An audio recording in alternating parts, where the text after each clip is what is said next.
Hey there, welcome back to Bedtime Story. I know many of you listen to these videos as you fall asleep, so before you settle in, I'd really love to hear where you're tuning in from. And if these stories have been keeping you company at night, leaving a like and subscribing would mean a lot. Now, let's relax, get cozy, take a slow breath, and begin. In this new story, the strange things we grew up believing in Appalachia. For generations, families scattered throughout the Appalachian Mountains passed down warnings that rarely appeared in books or official records. Most outsiders dismissed them as harmless folklore, while younger residents often laughed at stories they believed belonged to another century. Yet, archived county files, dispatch logs, and interviews conducted over several decades occasionally referenced incidents that seemed strangely similar to those old warnings. Investigators never confirmed any connection, though the similarities continued, appearing often enough to attract quiet attention among local authorities.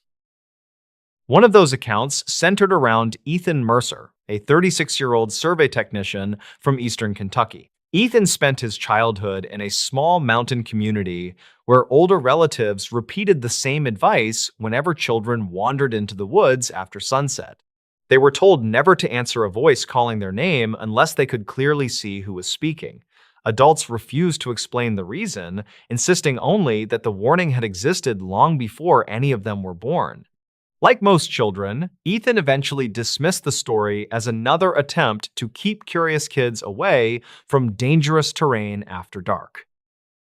Nearly 20 years later, Ethan returned to the region while assisting a utility company responsible for inspecting transmission corridors crossing several remote ridges. His assignment required documenting erosion, damaged access roads, and abandoned maintenance routes that had not been examined for several years. According to company schedules preserved within state records, he expected the inspection to last 3 days before moving to another county farther south. Nothing about the project suggested it would become memorable. The first morning unfolded exactly as planned. Ethan drove to an isolated access point before hiking several miles through heavily wooded terrain, carrying cameras, mapping equipment, and survey instruments. Weather conditions remained calm throughout the afternoon, and radio communication with his supervisor functioned normally. Archived maintenance logs later confirmed that every scheduled checkpoint had been completed without incident before sunset. Unable to finish the assignment before darkness, Ethan established a temporary campsite beside an abandoned logging road that disappeared beneath decades of overgrowth. The location had once supported a small timber operation during the 1960s, though only scattered stone foundations and rusted equipment remained visible among the trees. County records indicated the operation closed after repeated financial losses, leaving the area largely untouched for decades. Shortly after finishing dinner, Ethan remembered another warning repeated throughout his childhood. Older residents insisted that abandoned logging roads should never be followed after sunset because they often led people away from familiar landmarks without them realizing it. He smiled at the memory while writing notes inside a field journal. The explanation seemed obvious now. Dense forests looked remarkably different at night, and anyone unfamiliar with the terrain could easily become disoriented. Around 9:30, Ethan completed his final radio check with the utility office before shutting down his equipment for the evening.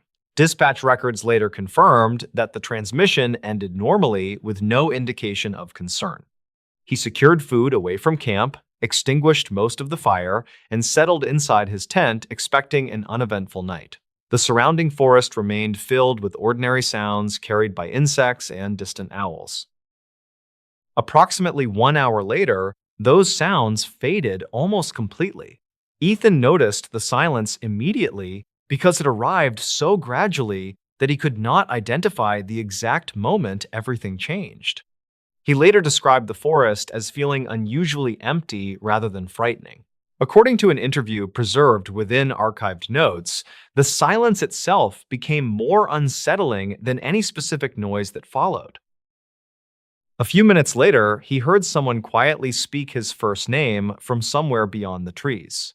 The voice sounded calm and conversational, almost as though another worker had unexpectedly reached the campsite after becoming lost. Ethan sat motionless for several seconds before convincing himself he had imagined the sound. No additional voices followed, and eventually he returned to reviewing maps beneath a small lantern. The second call came nearly 15 minutes later. This time, the voice sounded slightly closer and repeated only his first name before stopping. Ethan immediately reached for his flashlight and stepped outside, expecting to find another survey crew or an overdue hiker requesting assistance. Moonlight revealed nothing except the narrow logging road disappearing into darkness between rows of aging hardwoods. He called out several times but received no reply. Standing alone beside the dying campfire, Ethan suddenly remembered the warning he had ignored throughout childhood. Never answer unless you can see who is calling. He later admitted that memory influenced his decisions more than he wanted to acknowledge. Instead of walking toward the sound, he slowly backed toward his tent while continuing to scan the surrounding trees. Investigators reviewing his statement later noted that no camping permits had been issued for anyone else within several miles of that location during the same evening. The remainder of the night passed without another voice, though Ethan never managed to sleep. Shortly after sunrise, he documented the campsite before continuing his inspection along the abandoned logging road. Roughly half a mile beyond camp, he noticed something unusual beside the trail. Someone had stacked 7 smooth river stones on top of one another, despite the nearest creek being hundreds of yards downhill. Ethan photographed the formation, assuming another hiker had created it years earlier. Later reviews of the image revealed fresh soil beneath several stones, suggesting they had been placed only recently. Near midday, Ethan reached the final transmission tower scheduled for inspection. While photographing the surrounding terrain, he discovered a weathered metal marker partially buried beneath leaves. The faded plate carried the logo of a forestry survey completed during the late 1970s. According to archived state records, that particular survey had ended several months early after repeated equipment losses were reported by multiple field crews. Official summaries attributed the incidents to harsh weather and difficult terrain, though surviving field notes contained references investigators later described as unusually inconsistent. Back at the regional office, Ethan mentioned the strange voice and the abandoned survey marker during a routine conversation with an older maintenance supervisor named Harold Quinn. Harold listened quietly before asking one unexpected question. He wanted to know whether Ethan had answered when his name was called. Ethan admitted that he had not. Harold simply nodded and changed the subject. Several days later, Ethan learned that Harold had grown up less than 20 miles from the same logging road. Curiosity eventually convinced Ethan to visit the county archives during his next assignment in the area. He requested historical records involving the abandoned logging operation and the forestry survey mentioned on the metal marker. Most documents described ordinary accidents, equipment failures, and seasonal flooding.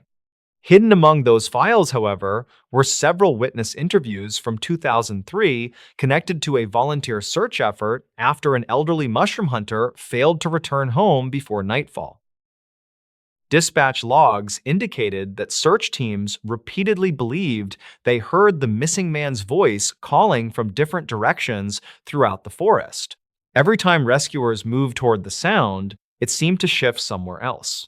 The operation continued until sunrise before the missing man was located nearly 2 miles away in the opposite direction. According to the official interview, he insisted he had never called for help because he believed someone else kept calling his name from deeper inside the woods.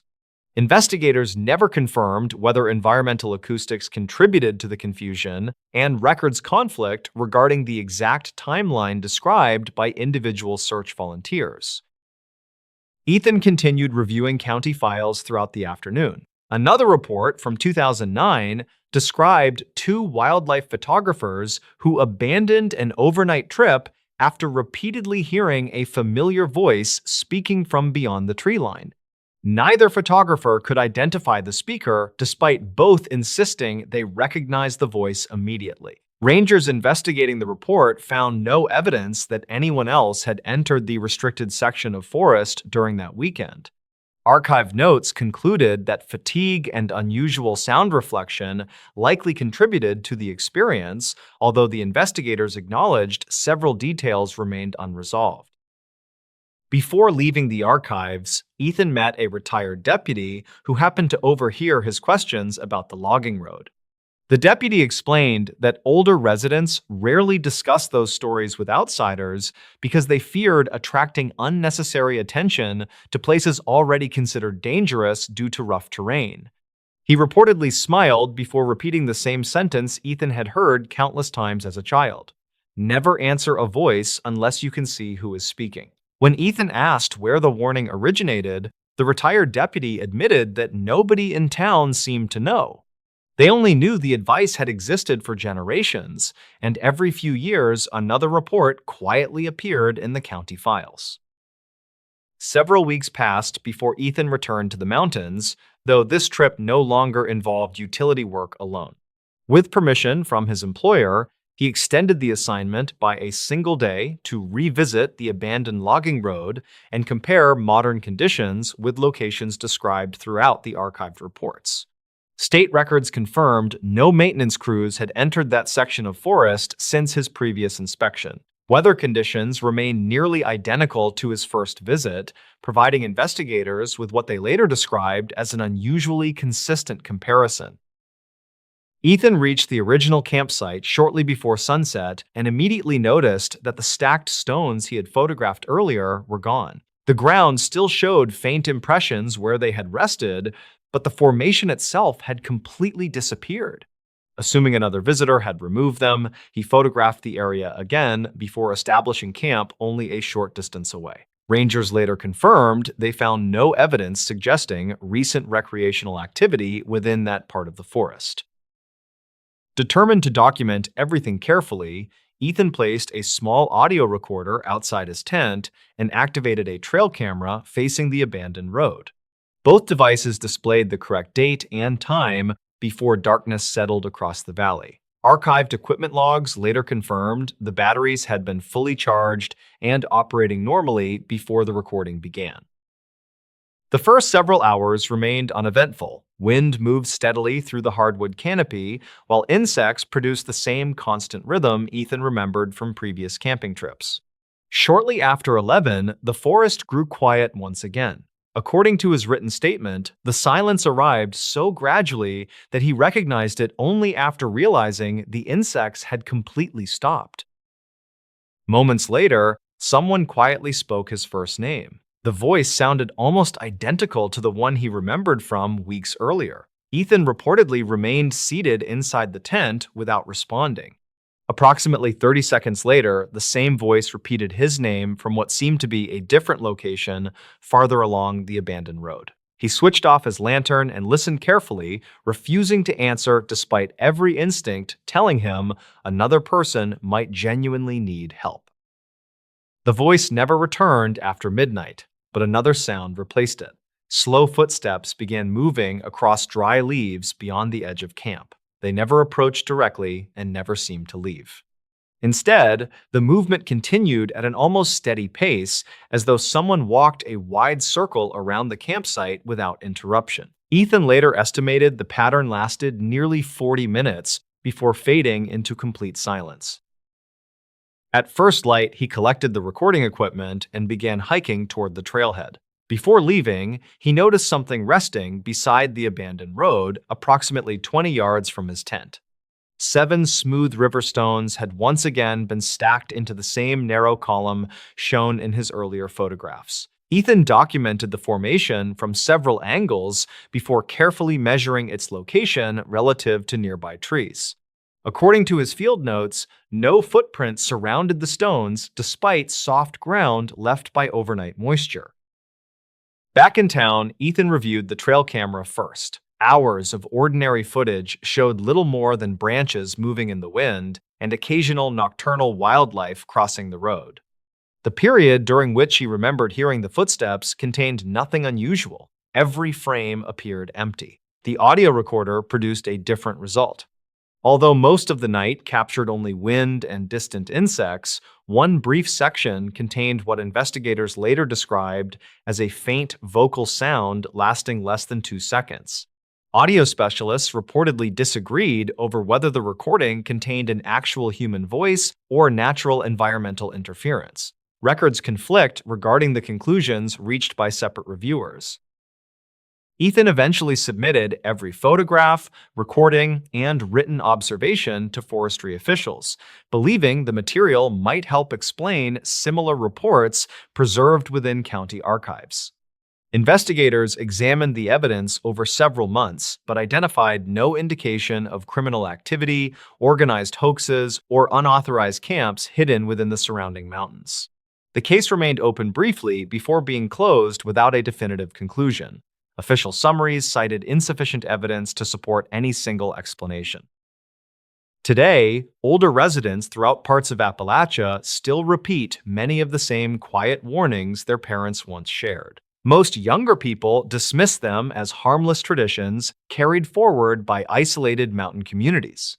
Others believe the stories simply encourage caution in difficult wilderness, where darkness, fatigue, and unfamiliar terrain can easily distort ordinary experiences. Investigators never confirmed why reports describing familiar voices continued appearing across different decades, nor did they determine who repeatedly arranged the stacked river stones beside forgotten logging roads. Even now, one of the oldest warnings in Appalachia survives not because anyone proved it true, but because nobody has ever completely explained why so many unrelated witnesses described hearing their own names called from the darkness without seeing who was there. In this new story, the Carter family had lived in the same narrow Appalachian hollow for nearly 12 years before anything unusual ever happened. Their weathered farmhouse rested between steep forested ridges where sunlight disappeared long before evening reached nearby towns. Only 4 other homes stood within several miles, separated by winding gravel roads and dense hardwood forests that seemed to swallow every sound after sunset. The isolation had always been part of the appeal because the family preferred quiet lives away from crowded highways and expanding suburbs. Neighbors often described the hollow as peaceful, despite its reputation among older residents who quietly admitted they avoided walking those woods after dark. Spring arrived later than expected during that particular year. Cold mornings lingered well into April, leaving thick patches of fog trapped along the valley floor until midday. The Carter family continued their daily routines without noticing anything out of place. David worked maintenance at a nearby lumber mill while his wife Karen managed the property and homeschooled their youngest daughter. Their older son often hunted turkey before sunrise, returning with stories about deer trails, black bears, and distant owls. Nothing in those conversations hinted that the family would soon become the subject of whispered discussions throughout neighboring communities. The first strange incident appeared so ordinary that nobody thought it deserved much attention. Shortly after midnight, one calm Tuesday, Karen woke because someone seemed to be slowly walking across the gravel driveway outside their bedroom window. The footsteps remained steady without rushing or hesitating. She assumed a neighbor needed help with a broken truck because emergencies sometimes happened in remote mountain communities. David pulled aside the curtain, expecting headlights or flashlights. Instead, he found only darkness stretching across the yard beneath a cloud-covered sky. The footsteps stopped the moment he looked outside, leaving complete silence behind. The following evening, everything remained perfectly normal until almost the exact same time. Again, the slow footsteps crossed the driveway. Again, they sounded close enough to identify individual stones shifting beneath heavy boots. David immediately stepped onto the porch carrying a flashlight. The beam reached the tree line without revealing anyone. Fresh dew covered the gravel, yet no footprints appeared anywhere across the driveway. The woods surrounding the farmhouse remained unusually still. Even insects seemed quieter than expected for that season, something David mentioned only after returning indoors. By the end of the week, every member of the family except the youngest daughter had heard the footsteps. Each person described the same deliberate pace. Nobody reported running, stumbling, or changing direction. Whatever produced the sound seemed to walk directly toward the front porch before stopping several feet short of the steps. Then absolute silence followed. The family waited behind darkened windows several nights, hoping to catch whoever might be playing an elaborate prank. No figure ever appeared despite the unmistakable sound approaching the house with remarkable consistency. Weeks passed before another detail entered the story. Their closest neighbor, who lived almost 2 miles away, casually mentioned hearing someone walking outside his barn after midnight. He assumed raccoons had climbed across stored equipment until he noticed the sounds resembled measured human footsteps rather than animal movement. When David described similar experiences, the neighbor grew noticeably uncomfortable. He admitted older relatives once warned him never to investigate unexplained footsteps echoing through mountain hollows during unusually quiet nights. Those warnings came without explanations because previous generations rarely discussed such experiences openly. David dismissed the conversation as local folklore, even though the timing unsettled him.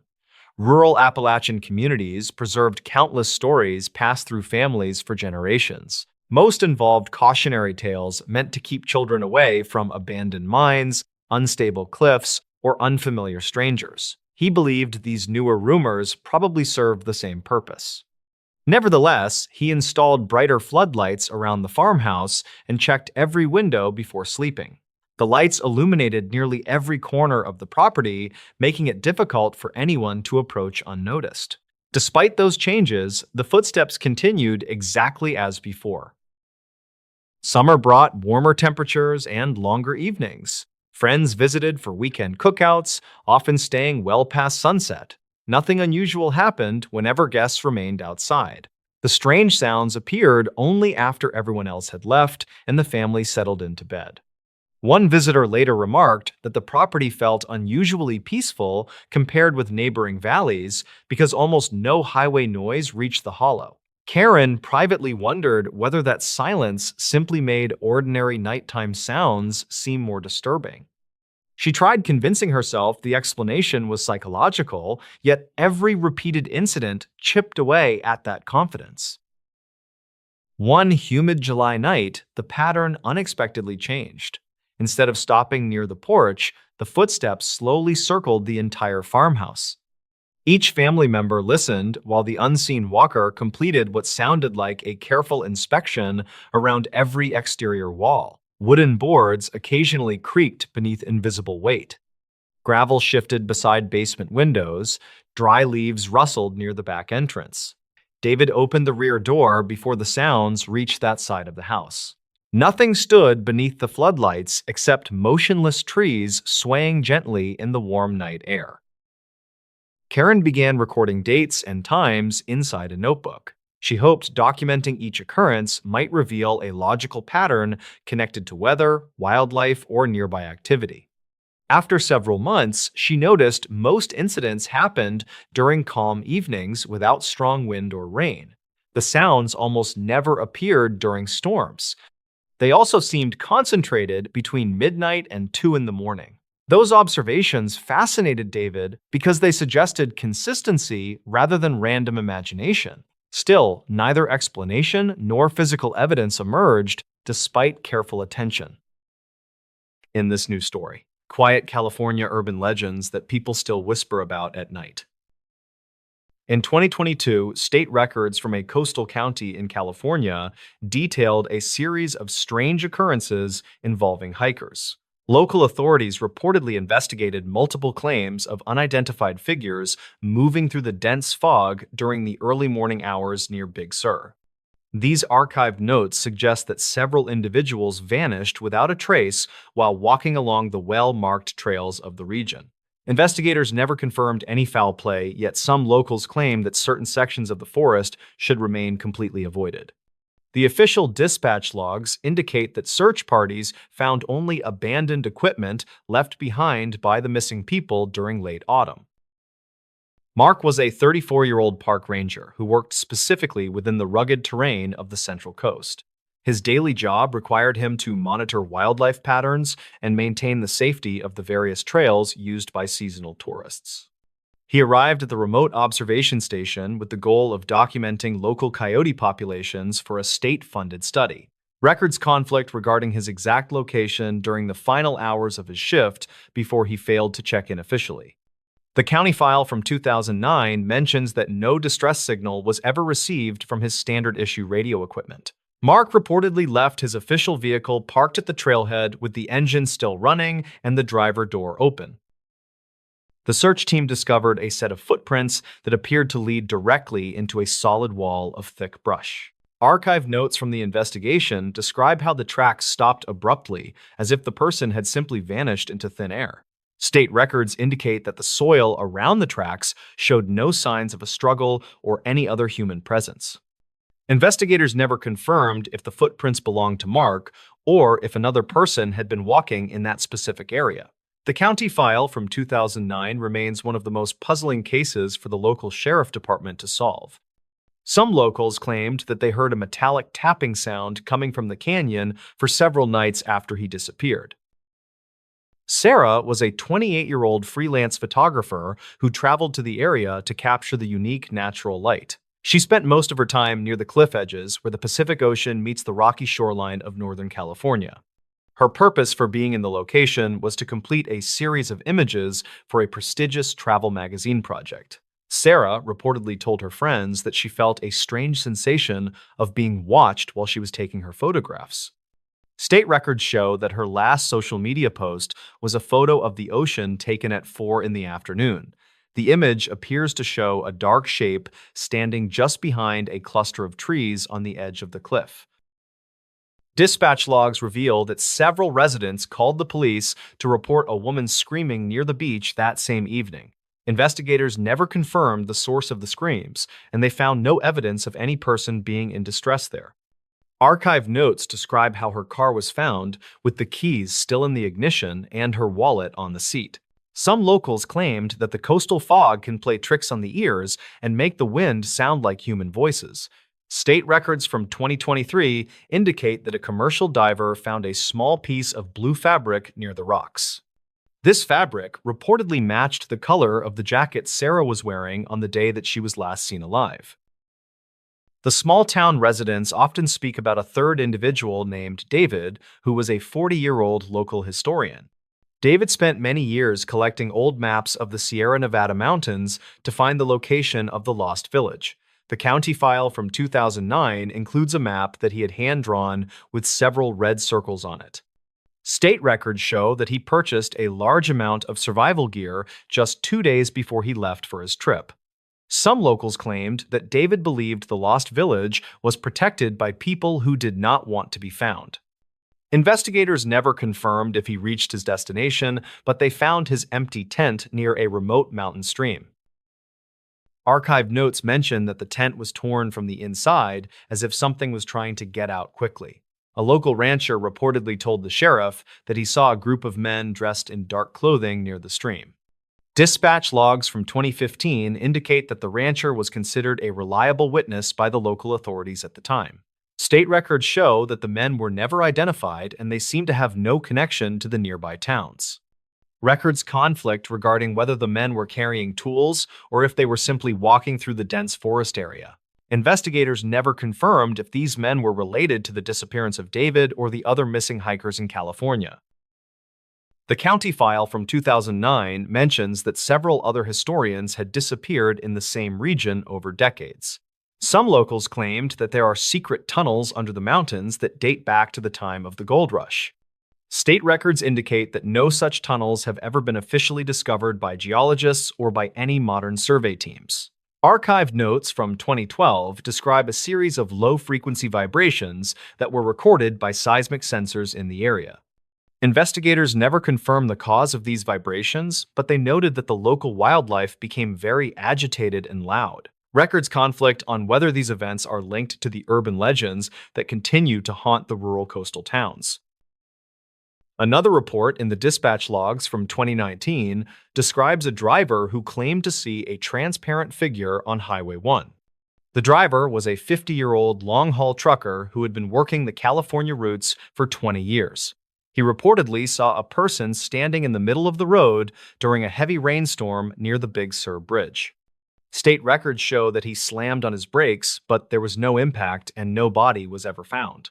Investigators never confirmed if the trucker was suffering from fatigue or if he truly saw something on the lonely road. Archived notes from the Highway Patrol mention that 3 other drivers reported the same figure during that specific weekend. Some locals claimed that the figure is a woman who vanished from a nearby resort during the summer of 1990. Records conflict regarding her name, but the county file from 2009 contains a missing person report from that era. State records indicate that she was a 42-year-old tourist from Oregon who was visiting the coast alone. Dispatch logs from 1990 show that her hotel room was left exactly as if she intended to return shortly. Investigators never confirmed any leads in her case, and the file was eventually moved to the Cold Case Department for review. The archive notes mention that her footprints were found leading away from the resort and into the deep ocean water. In 2021, a group of researchers found a set of old keys buried in the sand near the cliffs. The county file from 2009 lists these keys as a possible match for a car owned by David. State records show that the keys were heavily corroded, but they still functioned when they were tested on a similar lock. Some locals claimed that finding the keys was a sign that the missing people are still present in the area. Investigators never confirmed this theory, and the keys were placed into an evidence locker for further study by forensic teams. Archived notes from the lab report indicate that there was no usable DNA found on the surface of the metal. Dispatch logs from the winter of 2024 mention a series of strange phone calls to the local police station. The callers reportedly heard nothing but heavy breathing and the sound of waves crashing against the rocks on the line. State records show that these calls were traced back to a phone booth that had been disconnected for 15 years. Investigators never confirmed how a disconnected phone could make outgoing calls to the emergency dispatch center during the middle of the night.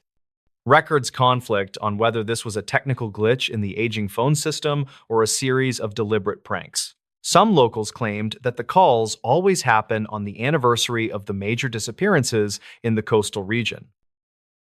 Archive notes from a retired sheriff detail his personal belief that the geography of California hides many secrets from the public. He reportedly spent his retirement years cataloging the various urban legends and mapping them against the official state records of incidents. The county file from 2009 contains a letter he wrote to the governor regarding the high number of cases. State records show that the governor never responded to the letter, and the sheriff passed away in 2021. Investigators never confirmed if his research had any merit or if he was simply an old man with too much time. Some locals claimed that his private journals were taken by men in dark suits after his funeral ended. Records conflict regarding the contents of those journals, but some believe they contained the truth about the missing people of California. Archive notes from a local librarian suggest that the sheriff had found a pattern in the dates of the disappearances. State records show that most of the events occur during the transition between the spring and the summer seasons each year. Dispatch logs from 2025 indicate that 2 more hikers have gone missing near the same coastal trail system. Investigators never confirmed if these new cases are related to the historical legends that have been told for many years. Some locals claimed that the forest is slowly expanding and reclaiming the land that was once occupied by the settlers. The county file from 2009 remains a primary source of information for those who seek to understand these events. State records will continue to document the facts, while the urban legends will continue to grow in the quiet coastal towns. Archived notes from the investigation suggest that the truth may never be fully known by the authorities or the public. Investigators never confirmed any supernatural activity, but the data they collected remains difficult to explain using only modern scientific methods. Records conflict on the final count of people who have vanished into the fog of the Northern California coastline. Some locals claimed that if you listen closely to the wind, you can still hear the voices of the missing. What hikers reported deep in the wilderness still doesn't make sense. In late summer of 2011, several unrelated hikers reported nearly identical experiences deep within a remote section of western North Carolina. Their accounts were recorded months apart, yet many details appeared unusually consistent. Dispatch logs, archived ranger notes, and later witness interviews preserved fragments of those reports, though investigators never reached a conclusion that satisfied everyone involved. One of the earliest reports came from Corbin Voss, a 37-year-old survey technician from Tennessee who spent weekends hiking remote trails. He entered the Pisgah region alone during a 3-day backpacking trip and planned to document several abandoned logging routes.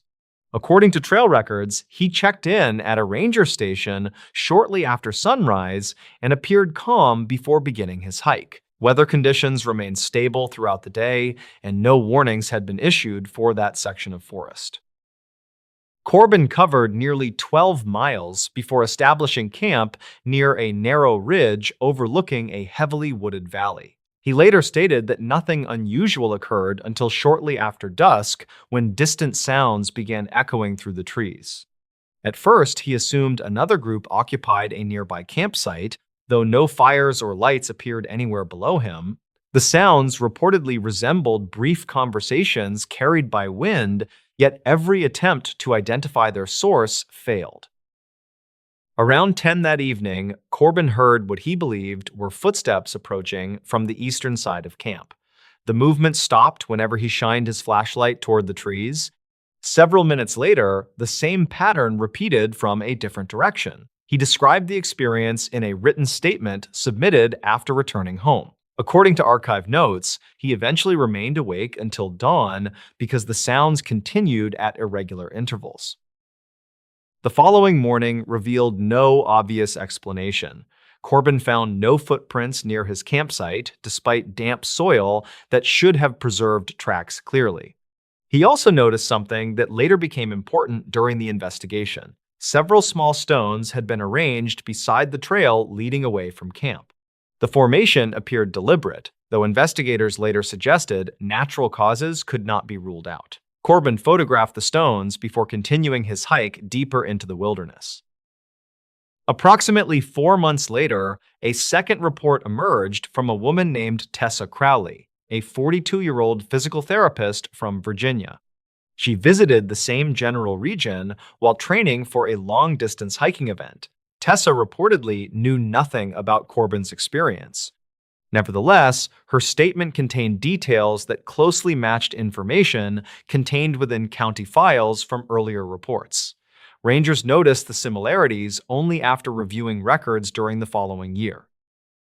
Tessa spent 2 nights in the forest and described hearing distant voices after dark. She could never distinguish actual words, though the sounds consistently resembled conversations taking place beyond visual range.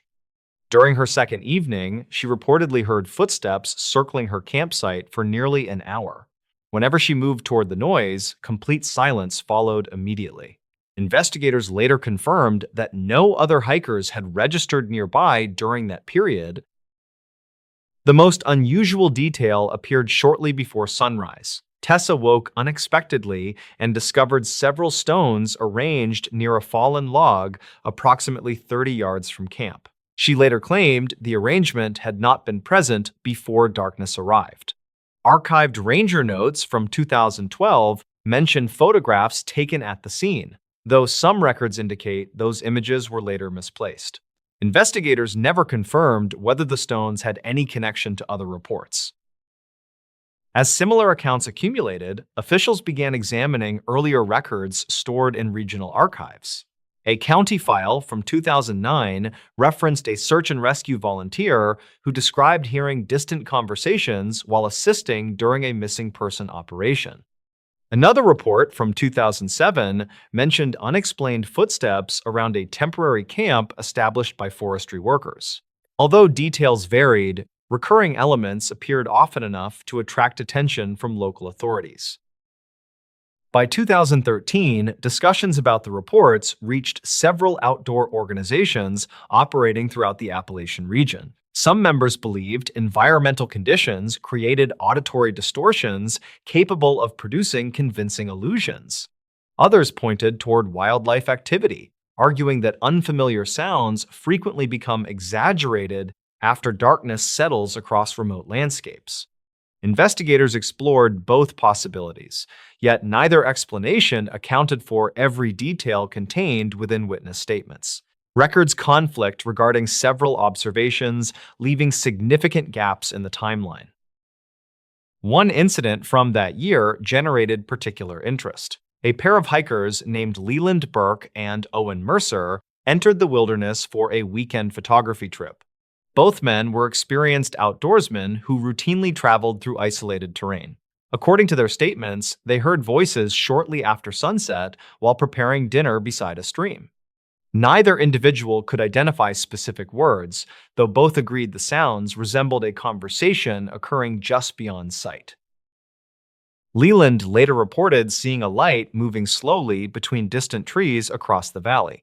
The light appeared briefly before disappearing behind thick vegetation. Owen claimed he never observed it directly, creating one of several conflicting details found throughout the case. Investigators never confirmed whether another group occupied the area that night. Searches conducted afterward located no campsites, discarded equipment, or evidence suggesting recent human activity nearby. The following morning produced another familiar discovery. Several stones rested beside the trail leading away from their campsite. Unlike previous reports, the arrangement formed a rough line extending toward denser forest. Leland photographed the scene and submitted copies during a later interview. Some locals claimed similar markers occasionally appeared throughout remote sections of the region. Investigators never confirmed those accounts and found little supporting documentation. As years passed, additional reports continued appearing within archive notes and ranger files. Many involved experienced hikers who demonstrated familiarity with wilderness conditions. Most accounts described sounds rather than visual encounters. Voices remained the most common element, followed closely by footsteps approaching campsites after dark. While each report contained differences, enough similarities existed to keep the mystery alive among those familiar with regional records. Researchers examining the case proposed several theories. Certain environmental specialists suggested unusual terrain features might reflect sound across valleys in unexpected ways.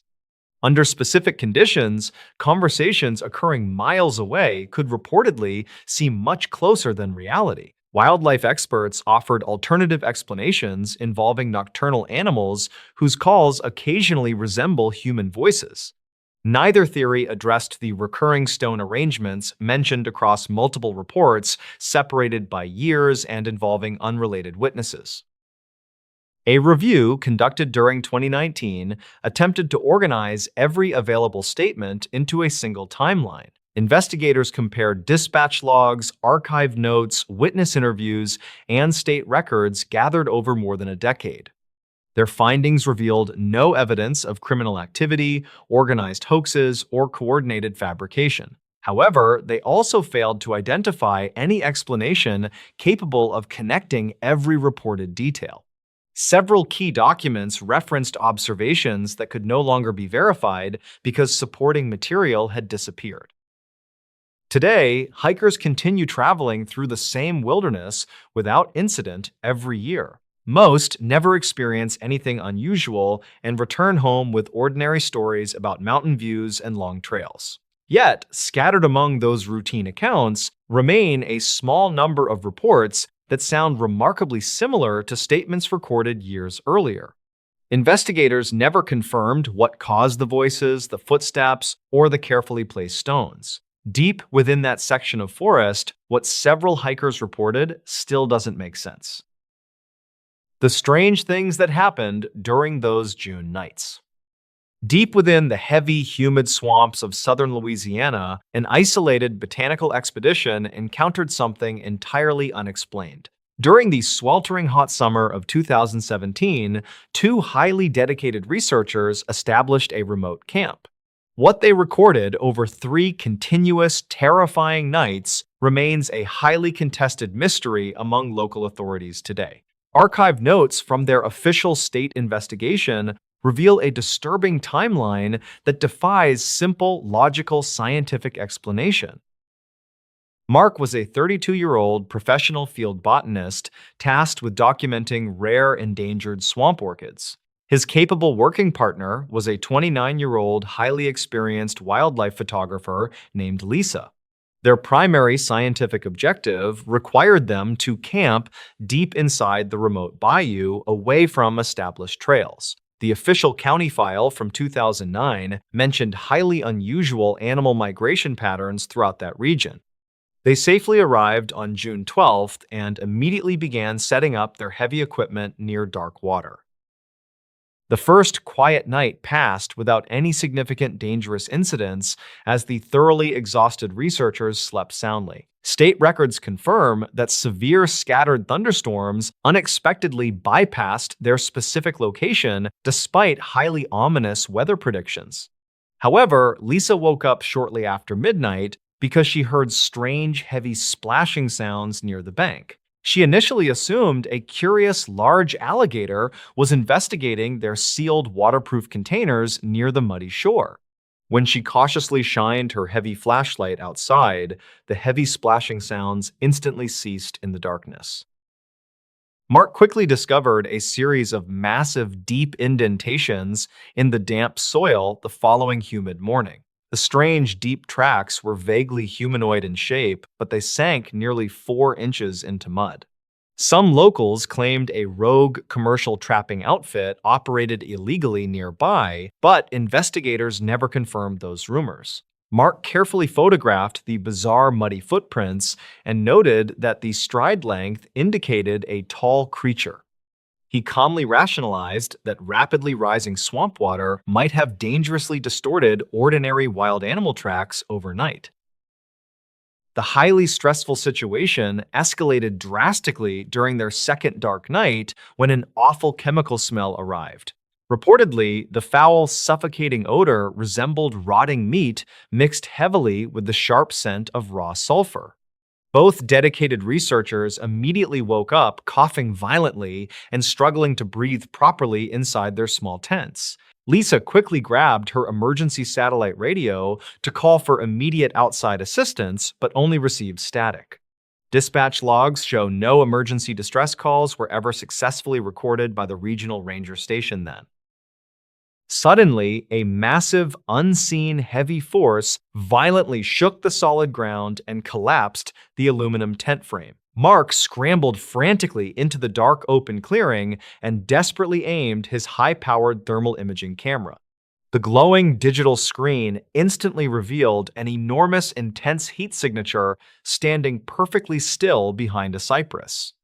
The strange, glowing thermal image lacked any discernible biological features and completely blocked the ambient background radiation.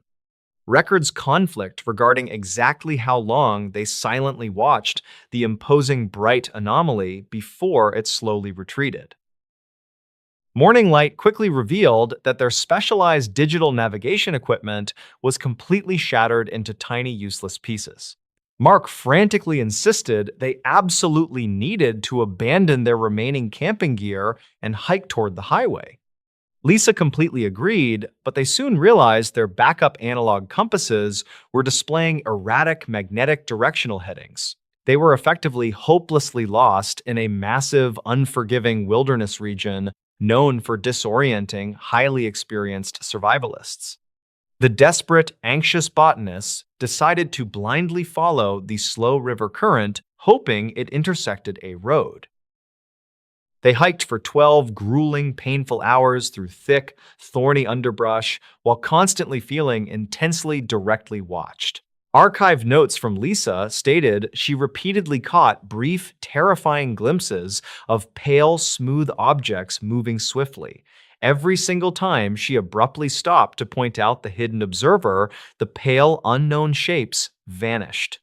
Utter physical exhaustion eventually forced them to establish a completely vulnerable, unprotected makeshift camp by the water. They huddled tightly together by a small, warm fire while clutching their sturdy walking sticks for protection. Around 2 in the morning, the surrounding dark, dense woods suddenly fell dead silent as insects stopped. A deep, guttural, mechanical humming sound slowly began to vibrate through the damp dirt beneath their boots. Some locals claimed strange underground natural gas releases occasionally plagued the region, but geologists found no evidence. Mark frantically scanned the pitch-black distant tree line with his thermal camera, but the battery exploded. Lisa screamed loudly in absolute terror when a tall, pale, smooth shape casually stepped into the firelight. The towering, featureless, pale entity did not aggressively attack them, but simply stood motionless, staring blankly ahead. Mark slowly reached for his heavy orange flare gun, but his frozen, numb fingers were trembling violently. The bizarre, towering, unknown creature emitted another deep, deafening, humming vocalization that violently extinguished the campfire flames. Plunged into total suffocating pitch darkness, the two terrified close friends blindly ran into the treacherous swamp. They hopelessly sprinted blindly through the dense, tangled brush until they eventually separated from each other forever. A commercial swamp airboat tour operator miraculously found Lisa wandering aimlessly near a designated access channel. The young, traumatized photographer was severely dehydrated and suffering from multiple minor lacerations caused by sharp branches. State records confirm she was immediately transported to a local regional medical hospital and strictly treated. When heavily armed police deputies eventually navigated back to retrieve the abandoned campsite, they discovered sheer chaos. The heavy, durable canvas tents were completely melted into toxic puddles, and all metal hand tools twisted. Mark was tragically never seen again, despite the massive, coordinated regional search effort spanning 3 adjacent parishes. Highly trained search dogs completely lost his distinct individual scent trail near the edge of a deep bog. Law enforcement officials strongly suspected the blindly fleeing botanist accidentally fell into the massive, dark, deep sinkhole. However, they could not realistically explain how the heavy camping equipment was melted by extreme temperatures. The overwhelming putrid atmospheric sulfur smell and the localized underground ground vibrations also remained totally unsolved. Lisa permanently abandoned her promising wildlife photography career and moved to a bustling, noisy urban city. She absolutely refused to conduct any further public media interviews regarding her terrifying, unexplainable swamp experiences. She eventually quietly wrote a highly obscure anonymous internet blog detailing her intense, lingering psychological mental trauma. Reportedly, she deeply suffered from severe chronic daily insomnia and constant terrifying nightmares featuring tall, faceless entities. Dispatch logs routinely show she frequently called local urban police authorities complaining about strange, heavy mechanical vibrations. The deep, dark Louisiana swamps remain mostly completely uncharted and thoroughly feared by many veteran guides. Experienced local boat tour operators aggressively discourage overly ambitious amateur novice tourists from exploring that bayou. Official public records conflict regarding the actual total accurate number of missing persons cases linked to wilderness. Some ambitious, independent amateur internet investigators occasionally dangerously venture into the region, hoping to finally capture evidence. Most of them always return completely empty-handed, while a few others emerge with deeply unsettling stories. The absolute total lack of any definitive, hard physical evidence continually frustrates those who believe Lisa. The destroyed, shattered thermal camera completely erased any potential digital visual proof of the giant signature. Vociferous internet skeptics constantly loudly argue that sheer blind panic and total darkness easily transformed a bear. Archive notes carefully gathered from the official police investigation confidently concluded that an undocumented toxic gas leaked Yet, the exact, specific, true origin nature of those massive, perfectly smooth footprints remains a contested topic. University biology experts quickly, easily dismiss the crazy, ridiculous idea of a completely unknown massive swamp animal. They firmly, constantly argue that an active, healthy breeding population of large, hidden creatures would leave evidence. No unusual animal hair samples or strange skeletal bone remains have ever been definitively, positively, conclusively linked. Some locals claimed the federal national government quietly, aggressively suppressed the actual truth to secretly protect operations. Official government investigators never confirmed any grand illegal conspiracy and simply permanently closed the bizarre swamp case. The unmarked road, hidden deep in Appalachia. Deep in the heavily forested Appalachian Mountains of West Virginia, a lost driver experienced a completely unexplainable, terrifying event.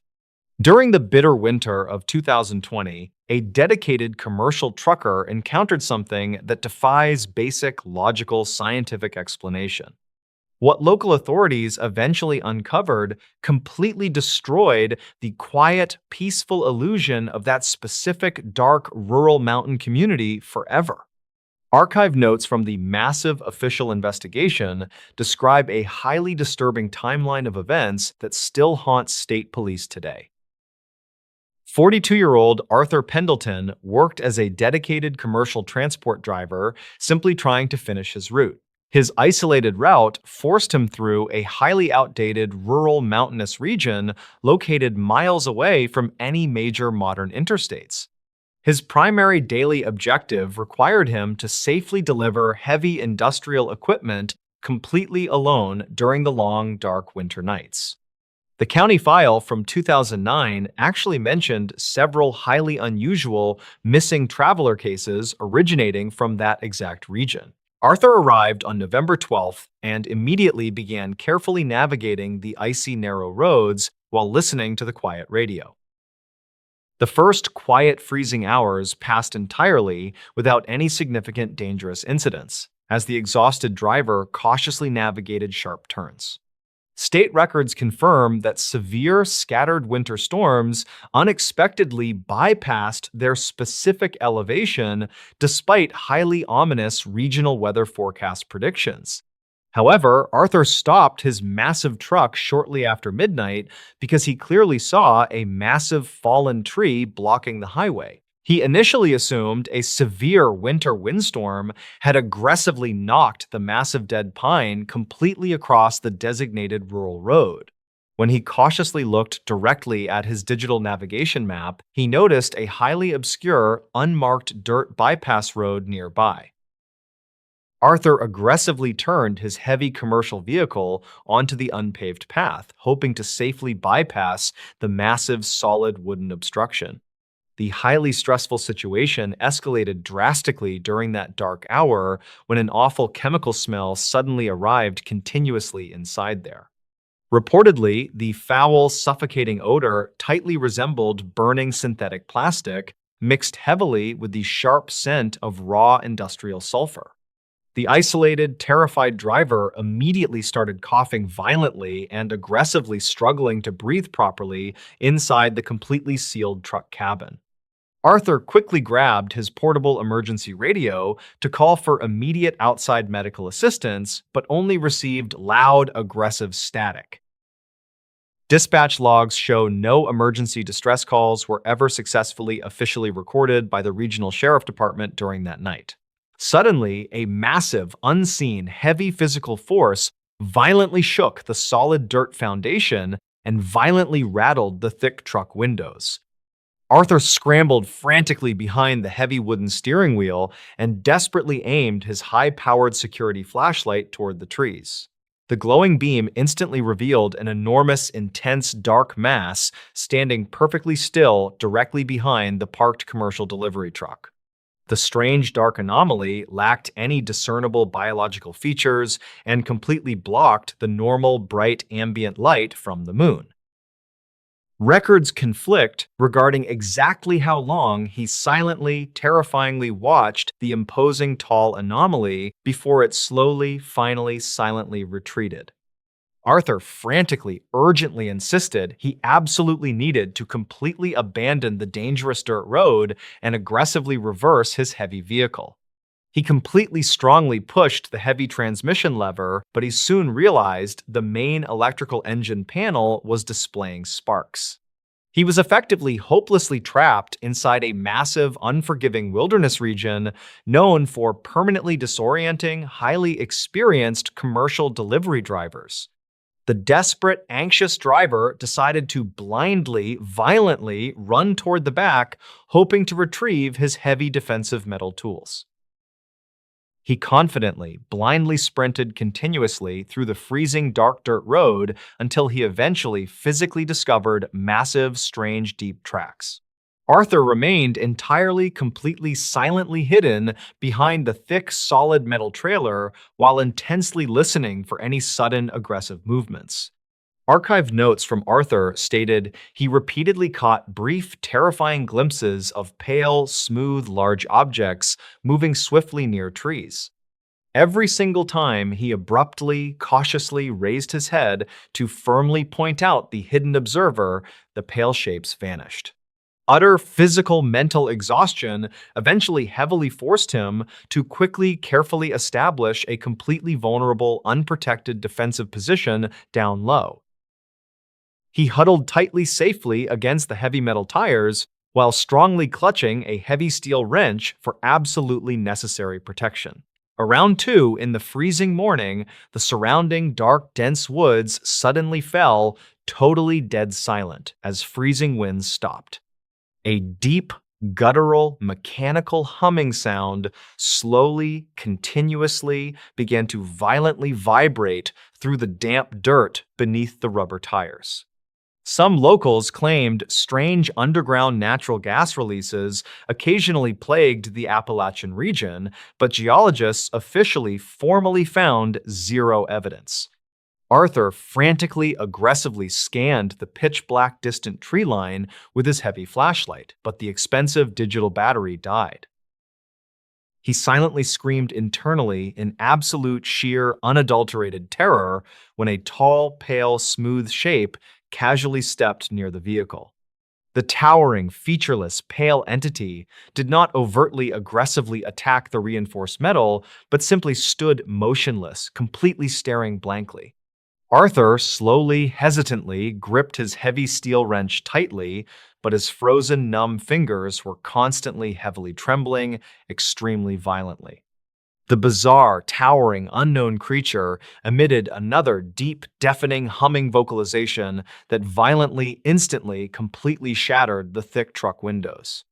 Plunged into total, suffocating, pitch-black darkness outside the truck, the terrified driver blindly, frantically crawled toward the deep brush. He hopelessly, blindly waited continuously inside the highly secure, hidden, thorny bush until the early morning sunlight eventually safely arrived. A commercial timber delivery operator miraculously happily found the rural vehicle completely abandoned near the heavily designated gravel access channel. The highly traumatized young driver was severely, badly dehydrated and suffering from multiple minor bleeding lacerations caused by broken glass. State records confirm he was quickly, safely, immediately transported to a local regional medical hospital and strictly treated for shock.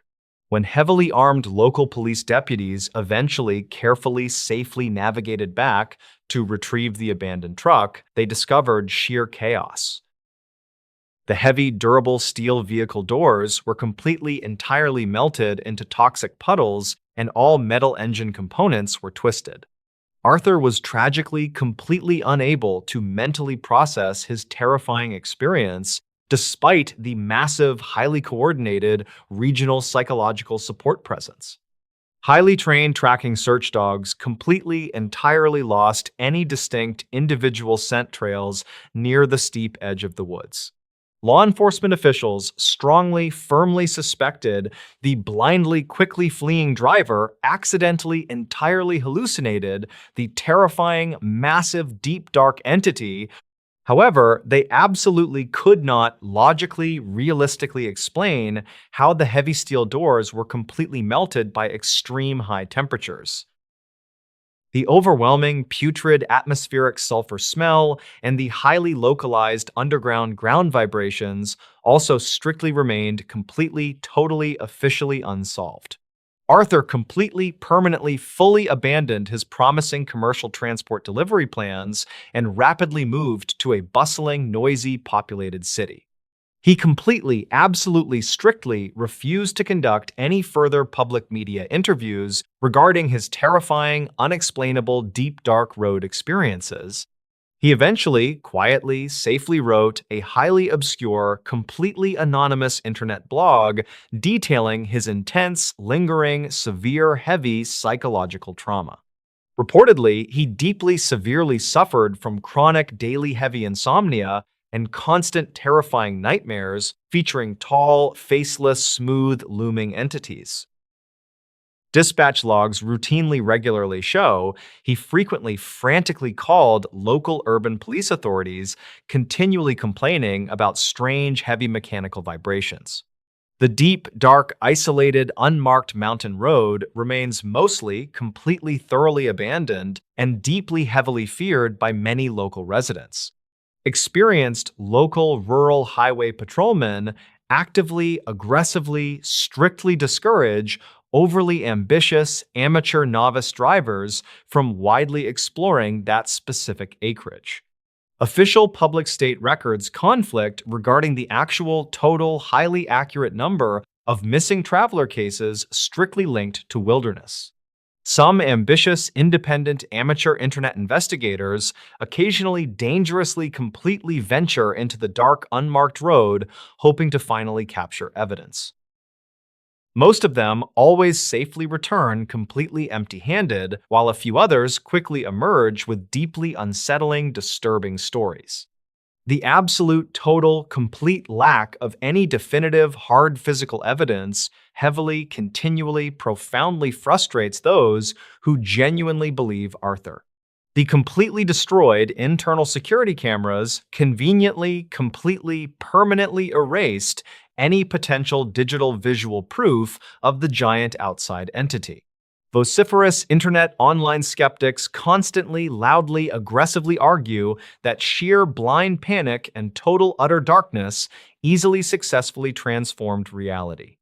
Archive notes carefully, thoroughly gathered from the official local police investigation confidently, strictly concluded that an undocumented toxic gas leaked.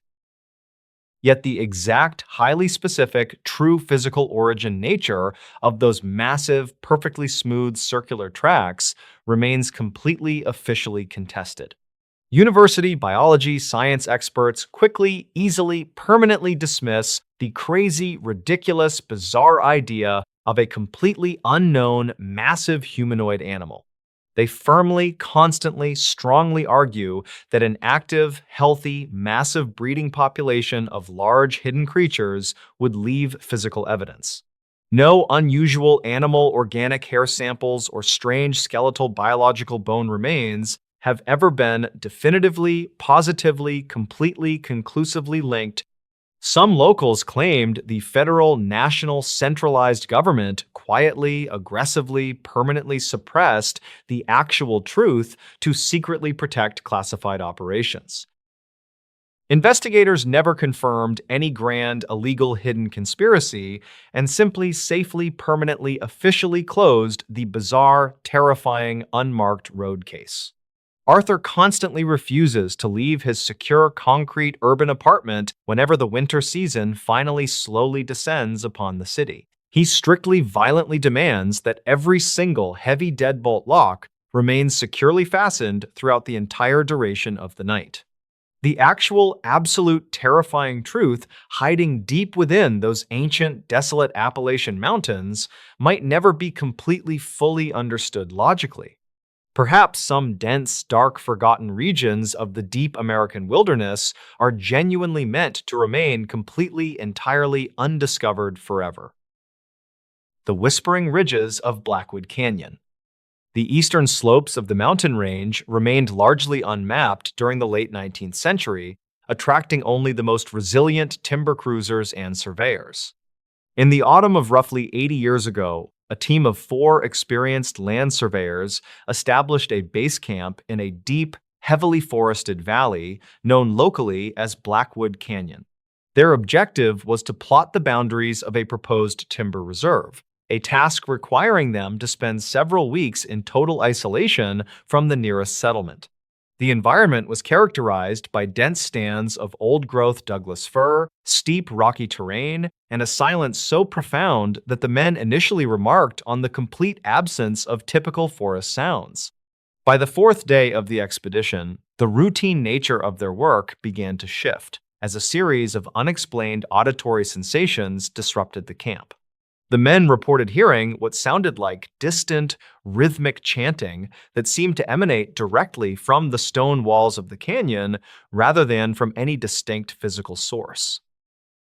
The lead surveyor, a veteran of wilderness campaigns named Thomas Albright, noted in his logs that the sounds did not align with any known wildlife or geological activity. The noises typically began just after sundown, starting as a low-frequency hum that vibrated through the ground before transitioning into distinct, modulated cadences resembling human speech. When the crew attempted to trace the sound, they found that its apparent direction shifted constantly, making it impossible to pinpoint an origin point.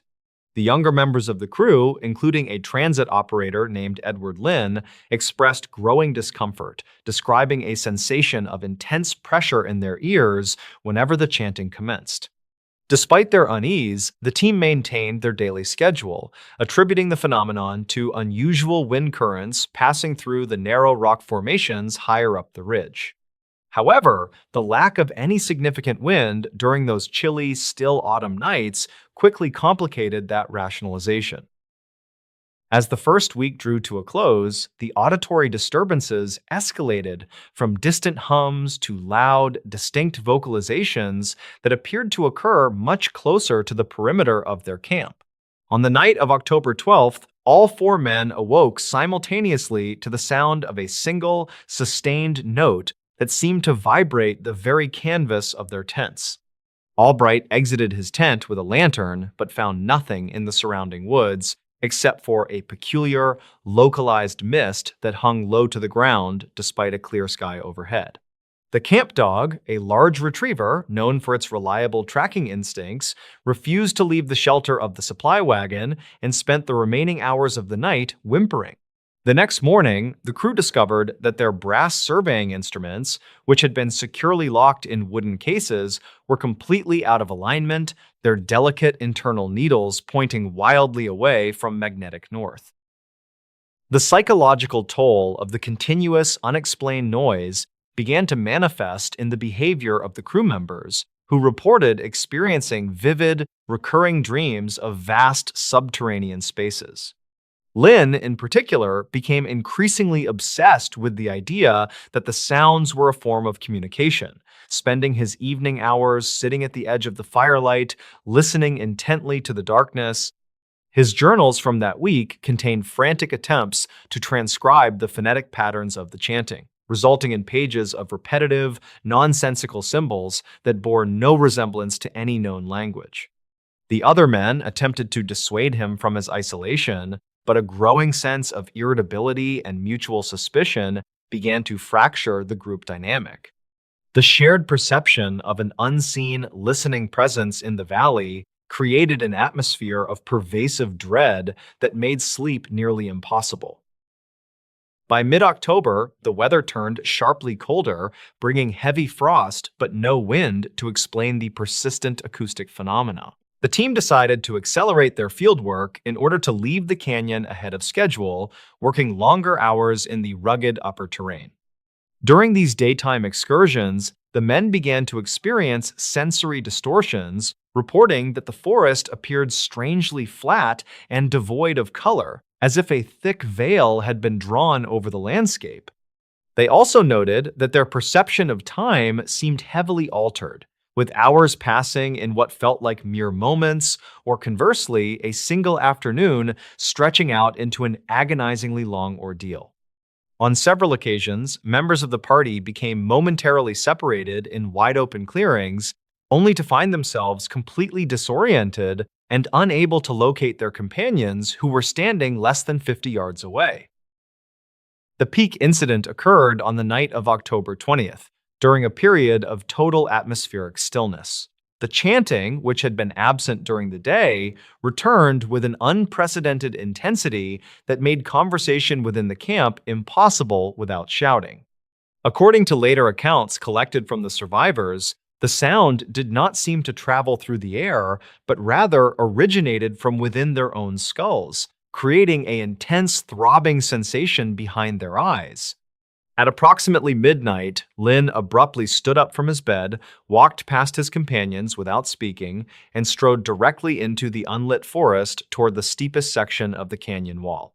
Albright and the remaining crew grabbed lanterns and pursued him immediately, but the dense undergrowth and the overwhelming nature of the sound severely hindered their progress through the dark.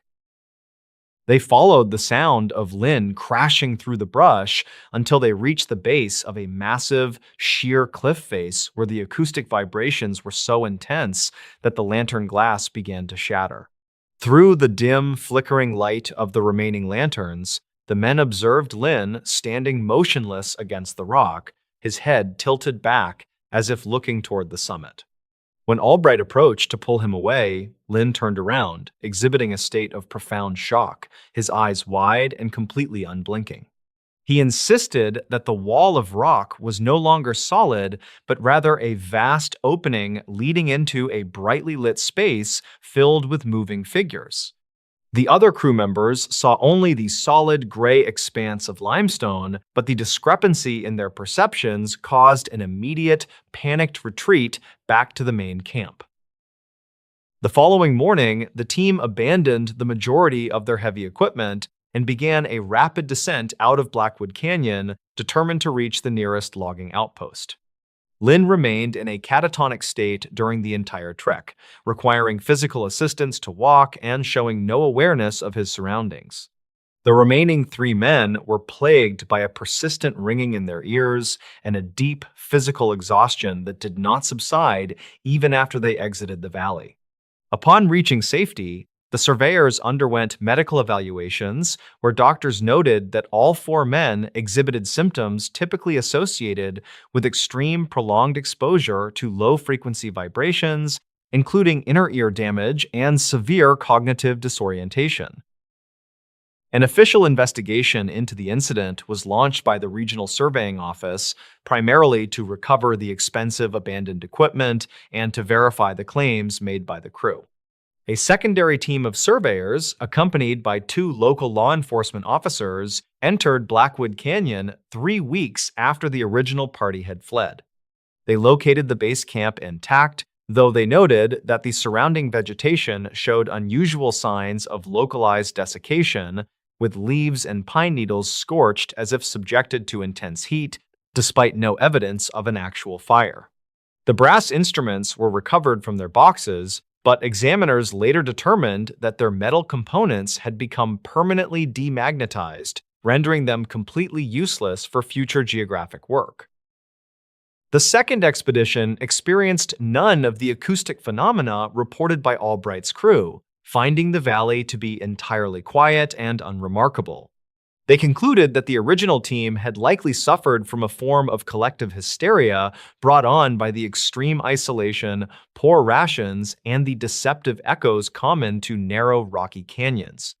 This environmental explanation, however, failed to satisfy the men who had lived through the experience, particularly given the permanent physical changes they suffered. Lin never fully recovered his faculties and spent the remainder of his life in a private sanitarium, where he continued to insist until his death that a part of his mind had remained behind inside the stone walls of the ridge.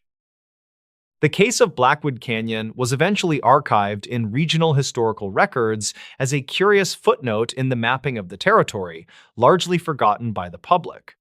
Modern researchers who have examined the surviving logs and medical reports suggest that the valley may possess unique geological features capable of producing infrasound, which can cause hallucinations, anxiety, and physiological distress in humans. Others point to the possibility of localized pocket emissions of natural gases that could distort perception and cause collective neurological symptoms.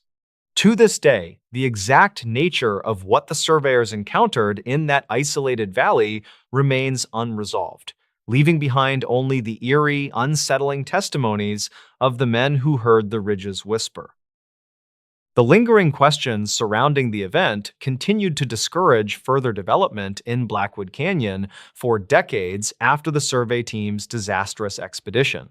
Local logging companies found that workers were highly reluctant to enter the valley, citing the old stories of the chanting and the psychological breakdown of the surveyors.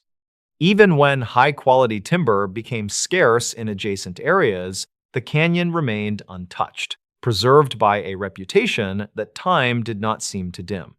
The few independent trappers who ventured near the perimeter of the valley in the early 20th century reported that the local wildlife appeared to avoid the deep interior of the canyon, preferring the more open, less oppressive terrain of the outer slopes. In the late 1950s, a university geology department attempted to conduct a comprehensive acoustic survey of the region to either confirm or disprove the infrasound hypothesis permanently. The researchers set up highly sensitive recording devices at various elevations along the canyon walls, hoping to capture any low-frequency vibrations generated by the unique rock formations. During their 2-week stay, the instruments recorded several instances of unusual seismic microtremors, but no significant acoustic anomalies were detected that matched the descriptions in Albright's journals. The study concluded that while the canyon's shape could theoretically amplify certain sounds, there was no contemporary evidence of any ongoing, unexplained phenomena active in the area. Despite the scientific community's skepticism, the private papers of Thomas Albright, which were donated to a regional historical society by his descendants, offer a much more personal and unsettling view of the aftermath. In his later years, Albright became a recluse, refusing to travel anywhere near mountainous terrain and keeping his home illuminated at all times of the night. His personal diaries reveal that he remained convinced until his final days that the phenomenon they encountered was not a product of the wind or gas, but something inherent to the location itself. He wrote extensively about the difficulty of adjusting to normal life when the memory of that absolute vibrating silence continued to echo in his mind, undermining his confidence in the physical world. The story of the Blackwood Canyon incident survives today primarily within the specialized archives of regional folklore and historical geography societies, away from mainstream media attention. It serves as a stark reminder of the limits of early exploration and the profound psychological effects that the deep wilderness can inflict on those who attempt to measure it. The unresolved discrepancy between the physical evidence of damaged equipment and the subjective horror experienced by the surveyors ensures that the valley retains its enigmatic status. Whether the events were caused by an undiscovered natural mechanism or a temporary distortion of human perception, the canyon remains a place where the boundary between reality and the unexplained became terrifyingly thin for 4 forgotten men. In this new story, terrifying true encounters from the deep Appalachian Mountains. In 2013, 24-year-old park ranger Elias Thorne was stationed in a remote sector of the Monongahela National Forest in West Virginia. His primary objective involved surveying trail erosion following a series of heavy storms that had compromised the structural integrity of the local ridgelines. Thorne was an experienced outdoorsman who possessed a deep understanding of the regional topography and the inherent risks associated with isolated mountain navigation. Reportedly, he had completed hundreds of similar solo patrols without incident during his 3-year tenure with the Forestry Department. However, county files from 2013 indicate that his final scheduled check-in never reached the regional dispatch center that evening. The initial search efforts commenced within 6 hours of the missed radio contact as local authorities followed the documented route left in the official logs. State records indicate that search parties found Thorne's abandoned utility vehicle parked at a designated trailhead with his personal gear still inside the cabin. Some investigators noted that the driver's side door remained wide open despite the approaching cold front and the significant drop in ambient temperature. Archived notes from the primary search coordinator describe a scene where there were no signs of a struggle or any forced entry. Dispatch logs from that night confirm that a heavy fog rolled through the valley, which significantly hindered the visibility for the ground teams. By the morning of the second day, a group of local volunteers claimed they discovered a series of unusual depressions in the soft mud. Investigators never confirmed if these markings were of human origin or simply the result of natural erosion occurring near the creek bed. State records show that the tracks led toward a steep limestone cavern system that was not marked on any of the modern geological maps. According to several archived notes from the period, the cave entrance appeared to have been recently disturbed by something of significant physical mass. The team found a single torn piece of a standard forestry uniform snagged on a sharp rock fragment deep within the dark passage. A secondary forensic team arrived on site to examine the evidence, but they found that the subterranean environment was too unstable for a full descent. Records conflict regarding the exact depth of the shaft and whether the sounds reported by the volunteers were echoes or something more tangible. Some locals claimed they heard a rhythmic metallic scraping emanating from the limestone depths during the quiet hours of the early morning search. County files from 2013 reflect that no animal known to the region would produce a sound matching the descriptions provided by those witnesses. The official investigation eventually stalled due to the lack of physical remains and the increasingly hazardous conditions inside the crumbling cavern system.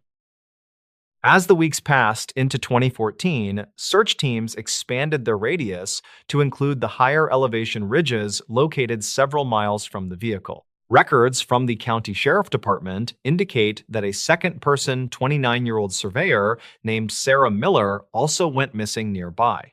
Miller was reportedly working on a private land assessment project when her equipment was found neatly stacked on a granite boulder.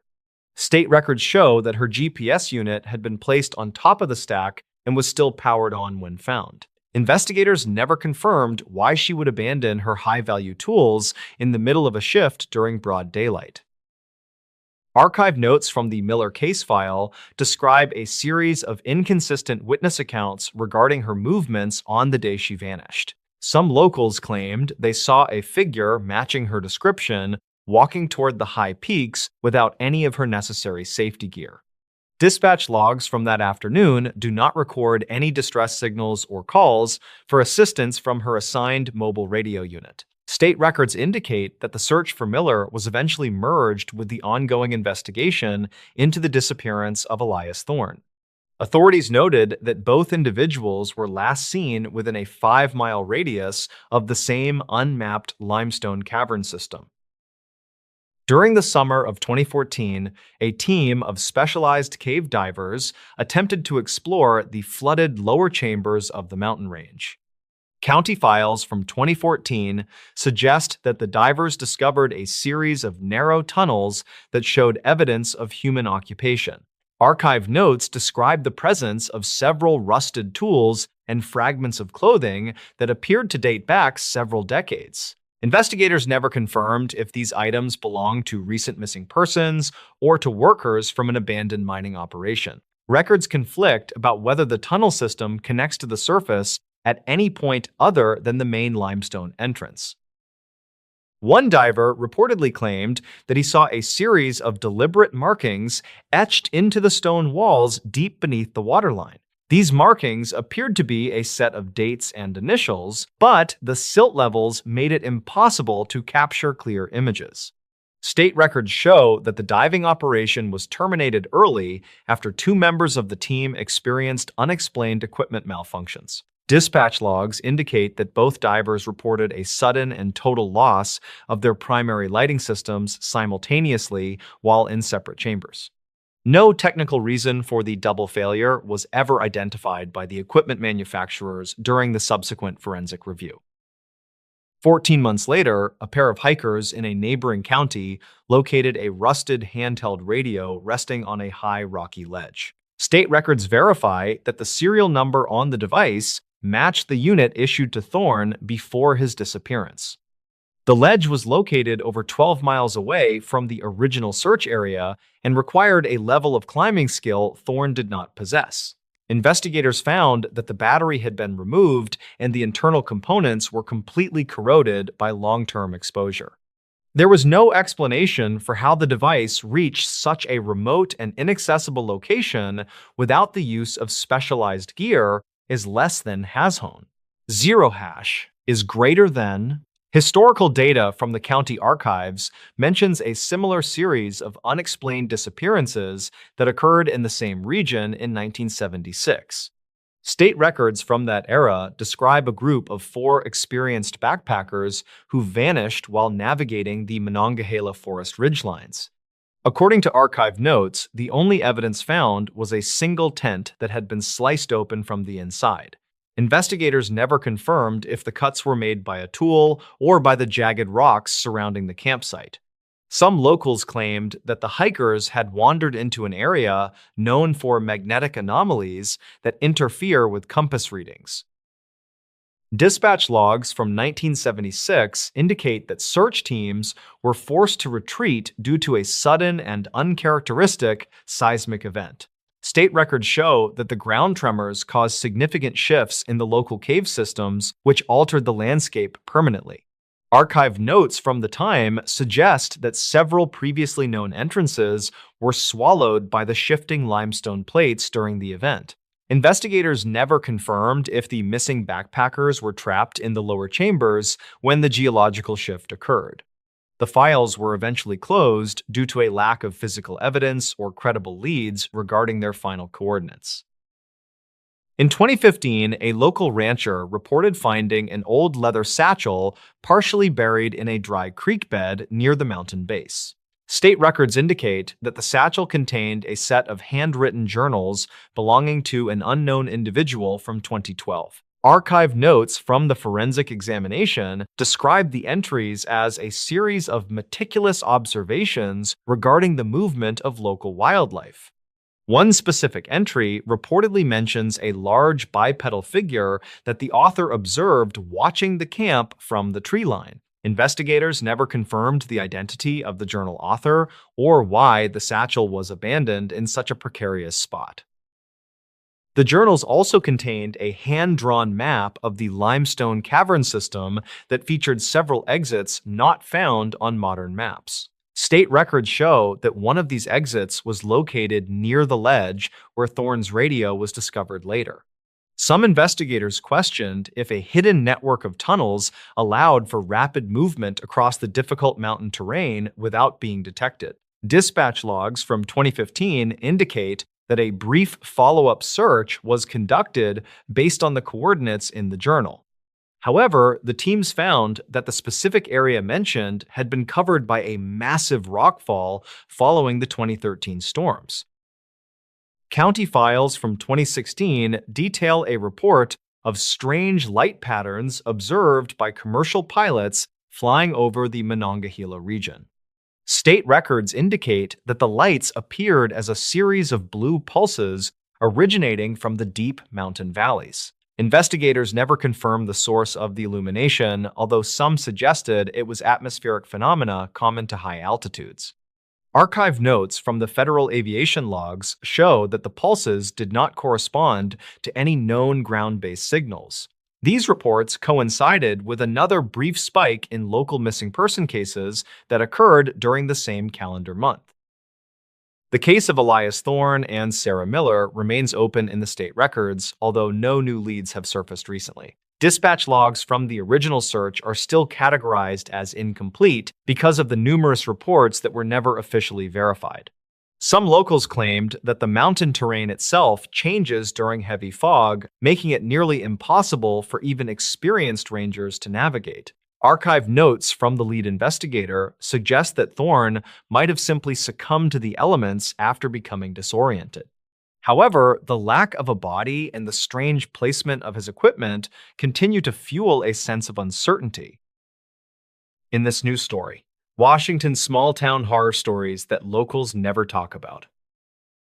Sultan, Washington remains a quiet region where the dense evergreens often hide the heavy morning mist in the early fall. Local residents usually avoid discussing the specific events that occurred near the edge of the Skycomish River during 2015. Records from the county sheriff indicate that several calls regarding unexplained activity originated from a single remote property that year. Investigators reportedly found the circumstances surrounding the inhabitants to be highly irregular based on the available dispatch logs from then.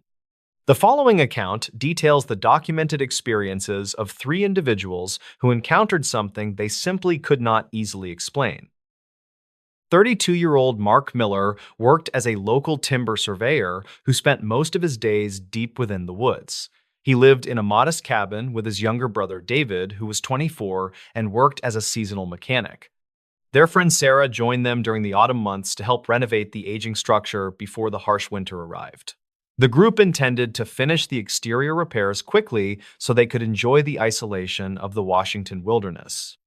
State records show that Mark had lived in the area for nearly a decade without reporting any significant safety issues. They did not realize that their presence on the property had been noted by someone or something in the brush. The dense forest surrounding the property was comprised of ancient cedar trees that effectively blocked out most of the natural sunlight. Archived notes from a previous land survey conducted in 2010 mentioned that the soil in this region was unusually soft. Mark discovered several sets of deep indentations in the earth that did not match any known wildlife species in the area. Some locals claimed that the property had a history of trespassing issues involving people who lived off the grid nearby. Investigators never confirmed the identity of these individuals because the dense terrain made tracking nearly impossible for the local authorities. The 3 friends began to feel a distinct sense of being watched from the dark shadows of the towering trees. Dispatch logs from late September 2015 indicate that Mark called the sheriff to report a series of loud metallic bangs. He stated that the noises seemed to originate from the corrugated metal roof of the tool shed behind the main cabin. David reportedly inspected the area with a high-powered spotlight, but he saw no one standing in the immediate vicinity. A county file from 2009 describes similar reports of vandalism that were never solved by the responding patrol officers. Sarah noted in her personal journal that the atmosphere on the property had changed from peaceful to something quite oppressive. They decided to install several motion-activated lights around the perimeter to ensure their safety during the long and dark nights. State records from October 2015 showed that the local power grid experienced several unexplained surges, specifically in the Sultan area. Sarah reportedly found that all of the heavy kitchen appliances had been moved several inches away from the wooden walls. She told the investigators that she heard the sound of slow breathing coming from the other side of her door. Records conflict regarding whether there were any signs of forced entry found by the officers who arrived later that evening. Some locals claimed that the cabin was built on top of an old mining shaft that created strange acoustic effects. The group became increasingly paranoid as they realized that their physical environment was being subtly altered by an unknown force. Archive notes from the county coroner mention a discovery of several dead animals that were arranged in a perfect circle. Mark found these remains near the edge of the clearing where he usually parked his heavy-duty timber hauling truck. Investigators never confirmed if the animals had been killed by a predator or if they were placed there by someone. The county file from 2009 mentions that a previous resident had reported finding similar patterns in the high grass. David reportedly began to suffer from severe sleep deprivation because he heard the sound of footsteps on the porch every night. He described the noise as a heavy dragging sound that lasted for several minutes before fading away into the deep woods. Dispatch logs from November 2015 record a second call regarding a security breach in the lower level of the cabin. David reportedly found the heavy iron padlock on the cellar door had been snapped off with a pair of bolt cutters.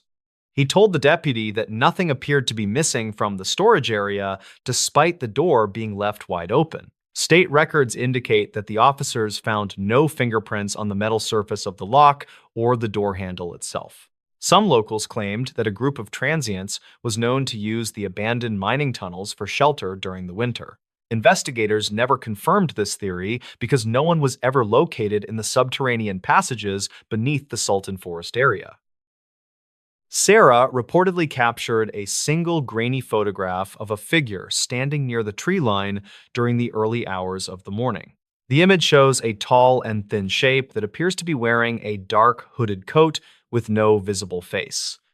Archived notes from the sheriff department state that the photograph was too blurry to provide any useful evidence for a search.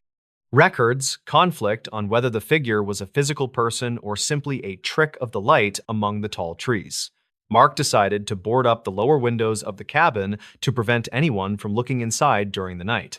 The three friends stopped leaving the house after the sun went down because the feeling of being hunted became too intense. The final entry in the county file from 2015 describes a massive disturbance that occurred on the 3rd of December. Dispatch logs indicate that a neighbor heard the sound of glass breaking, followed by several loud screams coming from the property. When the officers arrived, they found the front door standing open, and the interior of the cabin was in total disarray. State records show that a significant amount of blood was found on the kitchen floor, but no bodies were ever recovered. Investigators never confirmed the origin of the biological samples because the DNA profiles did not match any of the residents. Some locals claimed that they saw 3 people walking into the river, but these reports were never verified by the police. A massive search party was organized by the local community members who spent 3 weeks combing through the dense evergreen forest. Volunteers reportedly found a single piece of torn clothing that belonged to Sarah snagged on a thick branch near the river. State records indicate that the search was eventually called off due to the arrival of a severe winter storm that year. The investigators found several items of personal value scattered along a trail that led toward the highest peak in the region. Records conflict regarding whether the items were dropped in a hurry or if they were placed as markers for the police. No trace of Mark or David or Sarah was ever found despite the extensive efforts of the local search and rescue teams.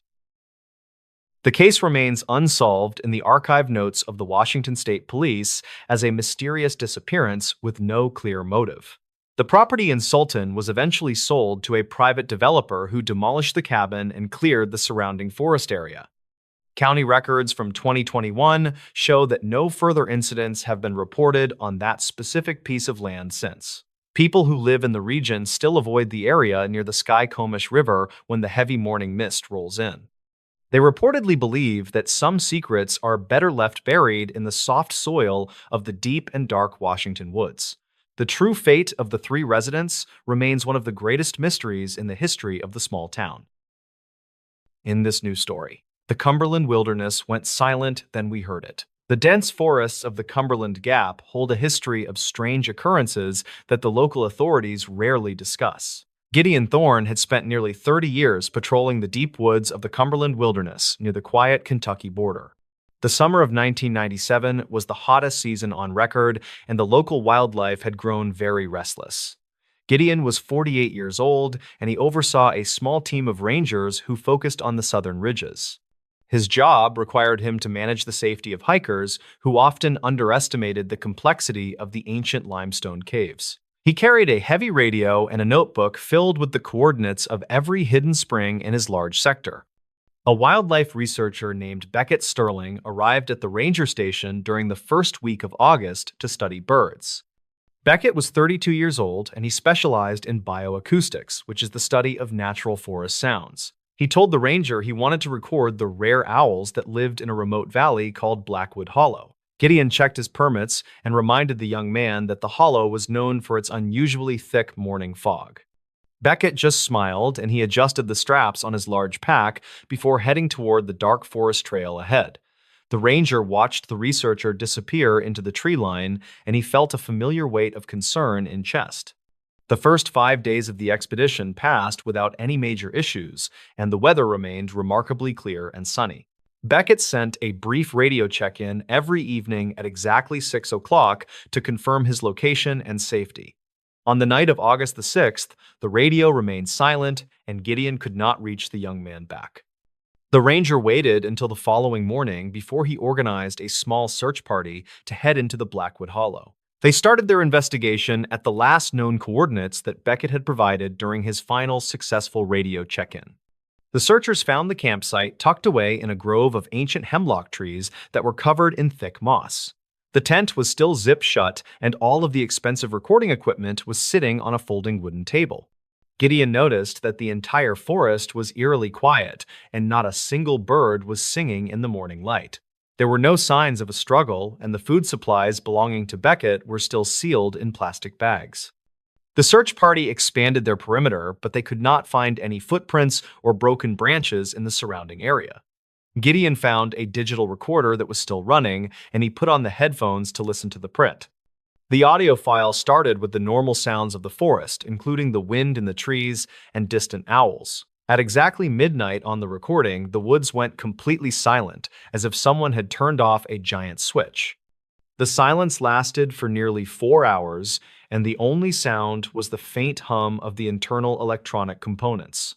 Then a rhythmic tapping started to echo through the speakers, and it sounded like a person using a heavy hammer.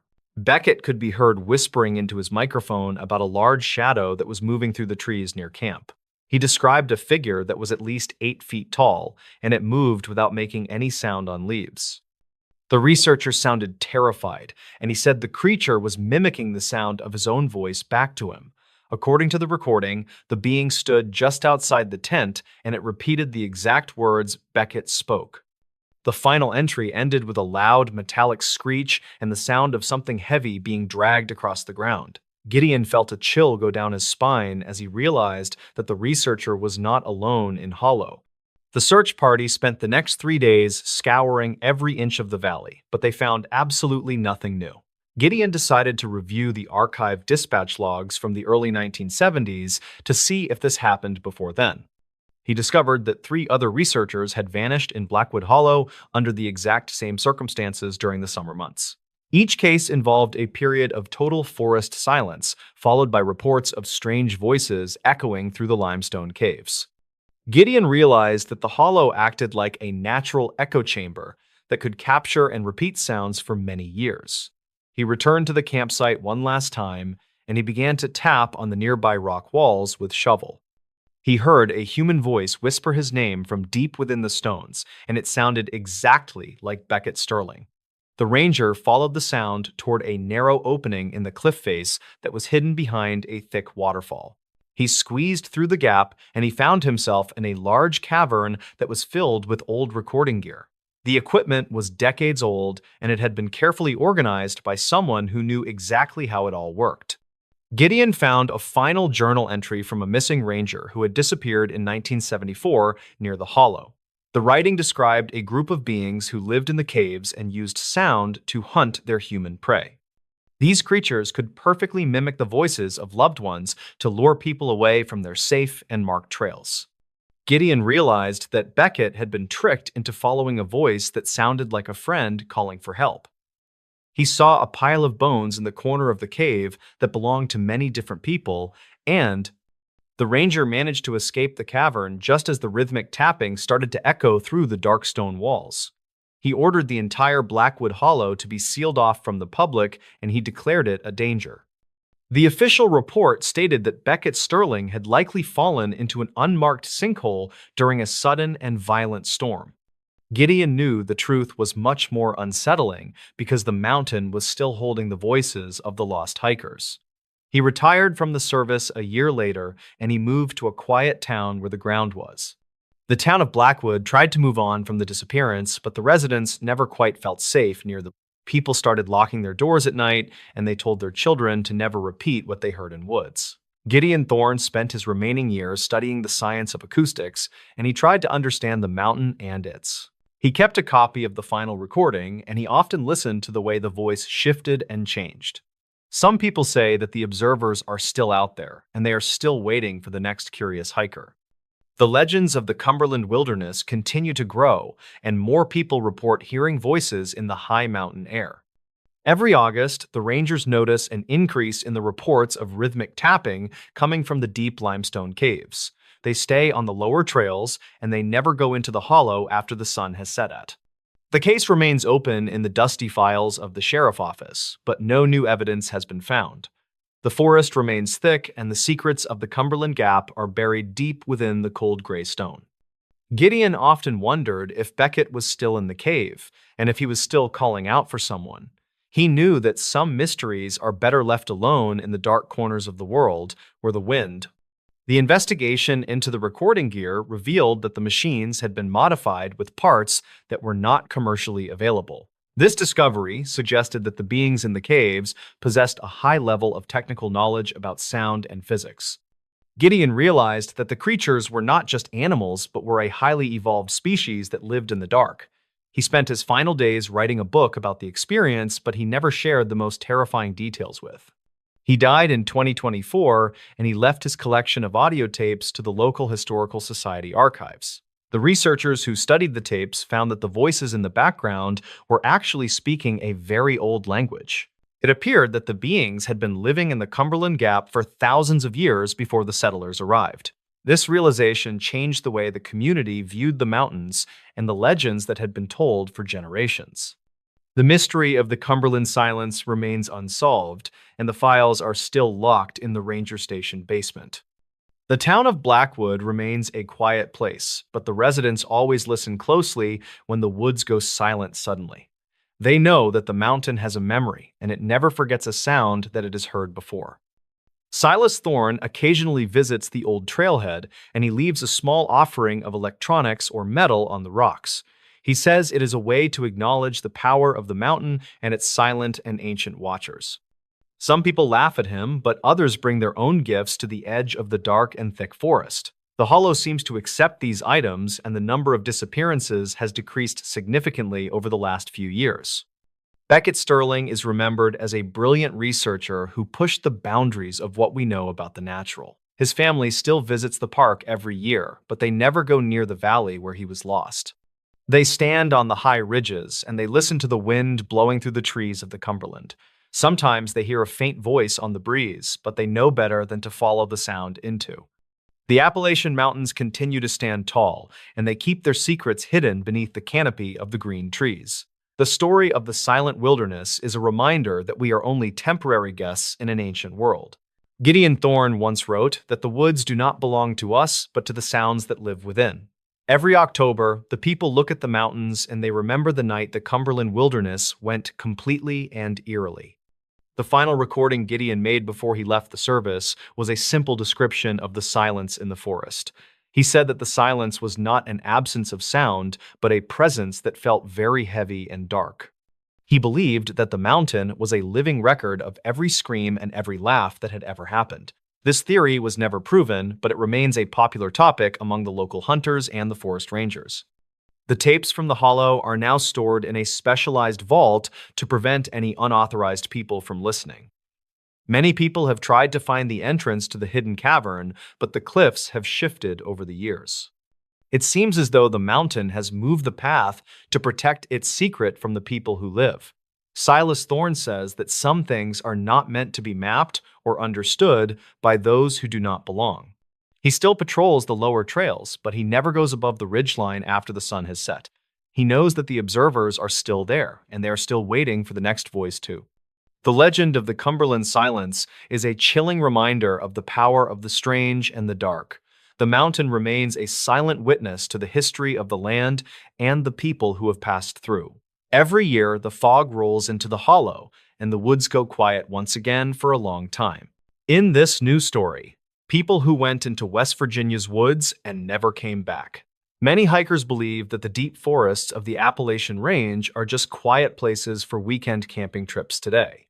There are stories in the West Virginia mountains about travelers who walked into the trees and simply vanished forever now. This documented account follows a professional geologist who discovered a remote campsite that should not have existed at all. Gideon Vance was a 46-year-old hydrogeologist who specialized in mapping underground springs in very remote areas. He was known for his calm personality and his ability to survive in the wilderness for several weeks alone. In the spring of 2022, Gideon was hired to survey a valley near the edge of the forest. The local residents warned him about a specific ridge where the compass needles often spun in circles without any reason. Gideon did not believe in local superstitions, and he focused on the scientific data provided by his expensive digital tools. He packed his waterproof gear and hiked deep into a canyon where the cell phone signals were completely non-existent. The equipment in his heavy pack included a laser level and a high-precision digital watch that used satellite signals.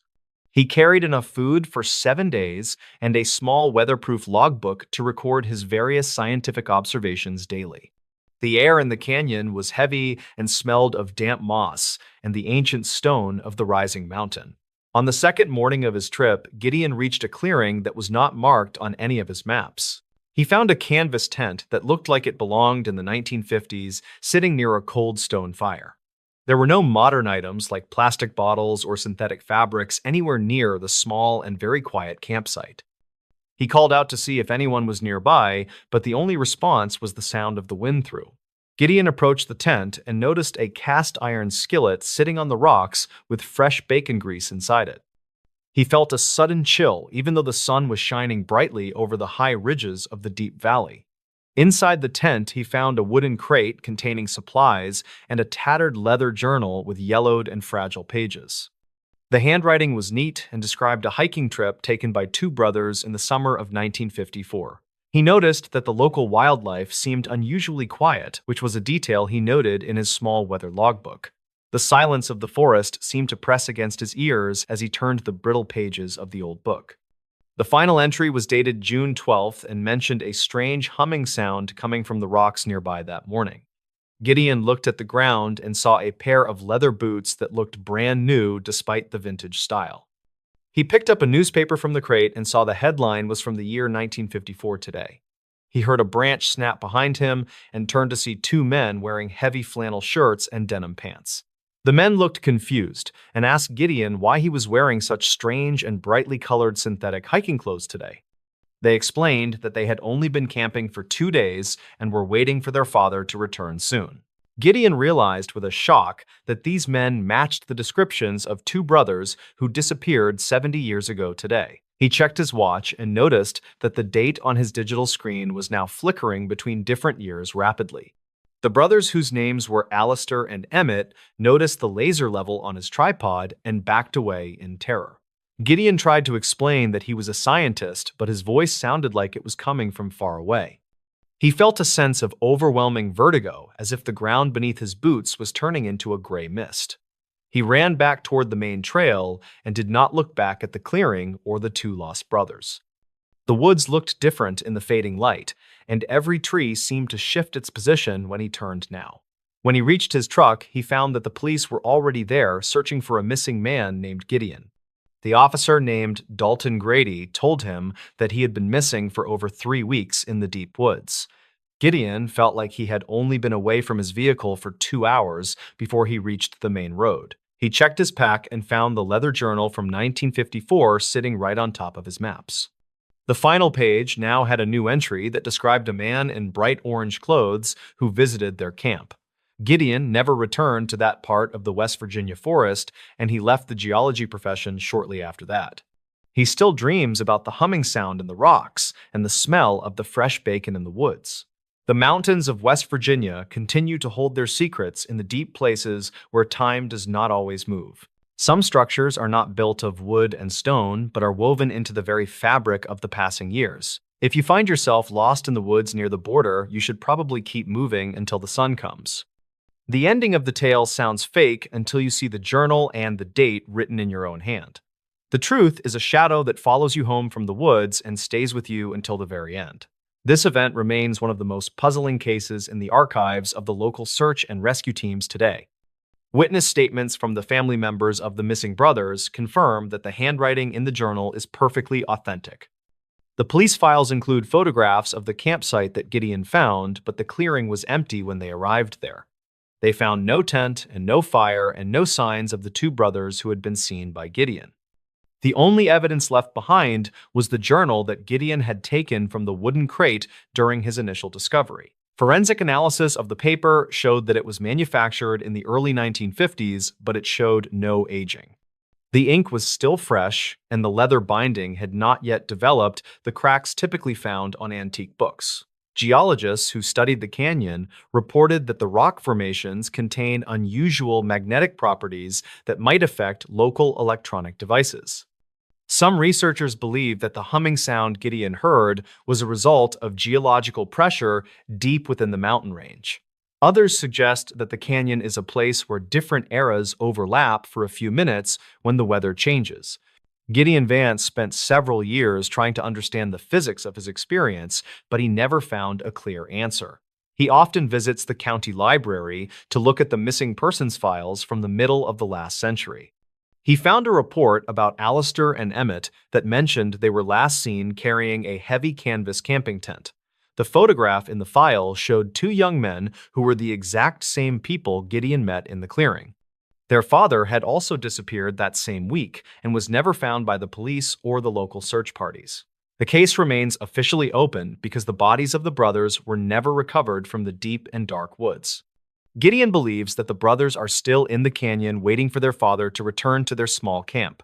He often wonders if they saw him as a ghost from the future or a demon from another world entirely. The memory of their confused faces stays with him, and he can still hear their voices in his quiet mind. The forest has grown over the trails that lead to that specific coordinate, and the maps are no longer accurate. The government has restricted access to the valley, citing environmental concerns and the danger of the steep and rocky terrain. Most people who live in the area avoid the mountain and tell their children to stay away from the trees. They know that the woods can take a person and hold them for 70 years without letting them grow old. The silence of the mountain is a warning to those who think they can master the secrets of the wild. If you hear a humming sound in the rocks, you should turn around and run as fast as you. Do not look for the clearing and do not speak to the men who are wearing the flannel shirts today. The past is a dangerous place, and it does not always let you return to the present day in one fort. The ending of the story is the part that stays with you when you are walking alone in the night. The mystery is the heart of the wild, and the heart of the wild is a cold and dark. Gideon Thorne is the only witness to a truth that science cannot explain or even begin to understand fully now. The archived dispatch logs from the night of his return record a man who was terrified of his own watch. The officers who processed the report noted that Gideon appeared to have aged several years in just a few weeks. His eyes were bloodshot, and he spoke in a hurried whisper about a camp that did not exist on maps. They took his statement and filed it away with the other unexplained reports from the Appalachian Mountain range this year. The journal is kept in a safe at the university where researchers occasionally study the strange and fresh ink. No one has been able to reproduce the magnetic conditions that Gideon described in his detailed and very professional notes. The mountain continues to stand over the valley, and the fog still rolls through the trees in the morning. Some say the brothers are still there, and they are still waiting for the sun to go down today. The story of the surveyor is a warning to those who believe that time is a straight and simple line. It is a loop that can catch you and hold you in a moment that never ends or begins. The woods of West Virginia are deep, and they are very old, and they do not like to be. The ending of the story sounds fake until you stand in the fog and hear the sound of the rocks. The truth is in the journal, and the journal is in the safe, and the safe is in the forest is waiting for the next person to lose their way in the mist of the high ridges. The tale is told, and the listener is warned, and the cabin is waiting in the deep and dark. The story of Gideon Vance is a legacy of the unknown in the heart of the great American wild. The ending is the part that stays with you when you turn off the light at the end day. The mystery is the ending, and the ending is the mystery in the quiet woods of the mountain range.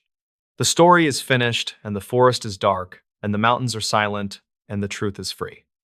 The geologist is home, and the camp is gone, and the brothers are waiting for their father to return soon. The ending is the beginning of the next story, in the heart of the great and ancient mountain wild. The tale of the man who saw the past in the present is done for now in the woods are calling, and the fog is rolling, and the mystery is yours to keep for a long.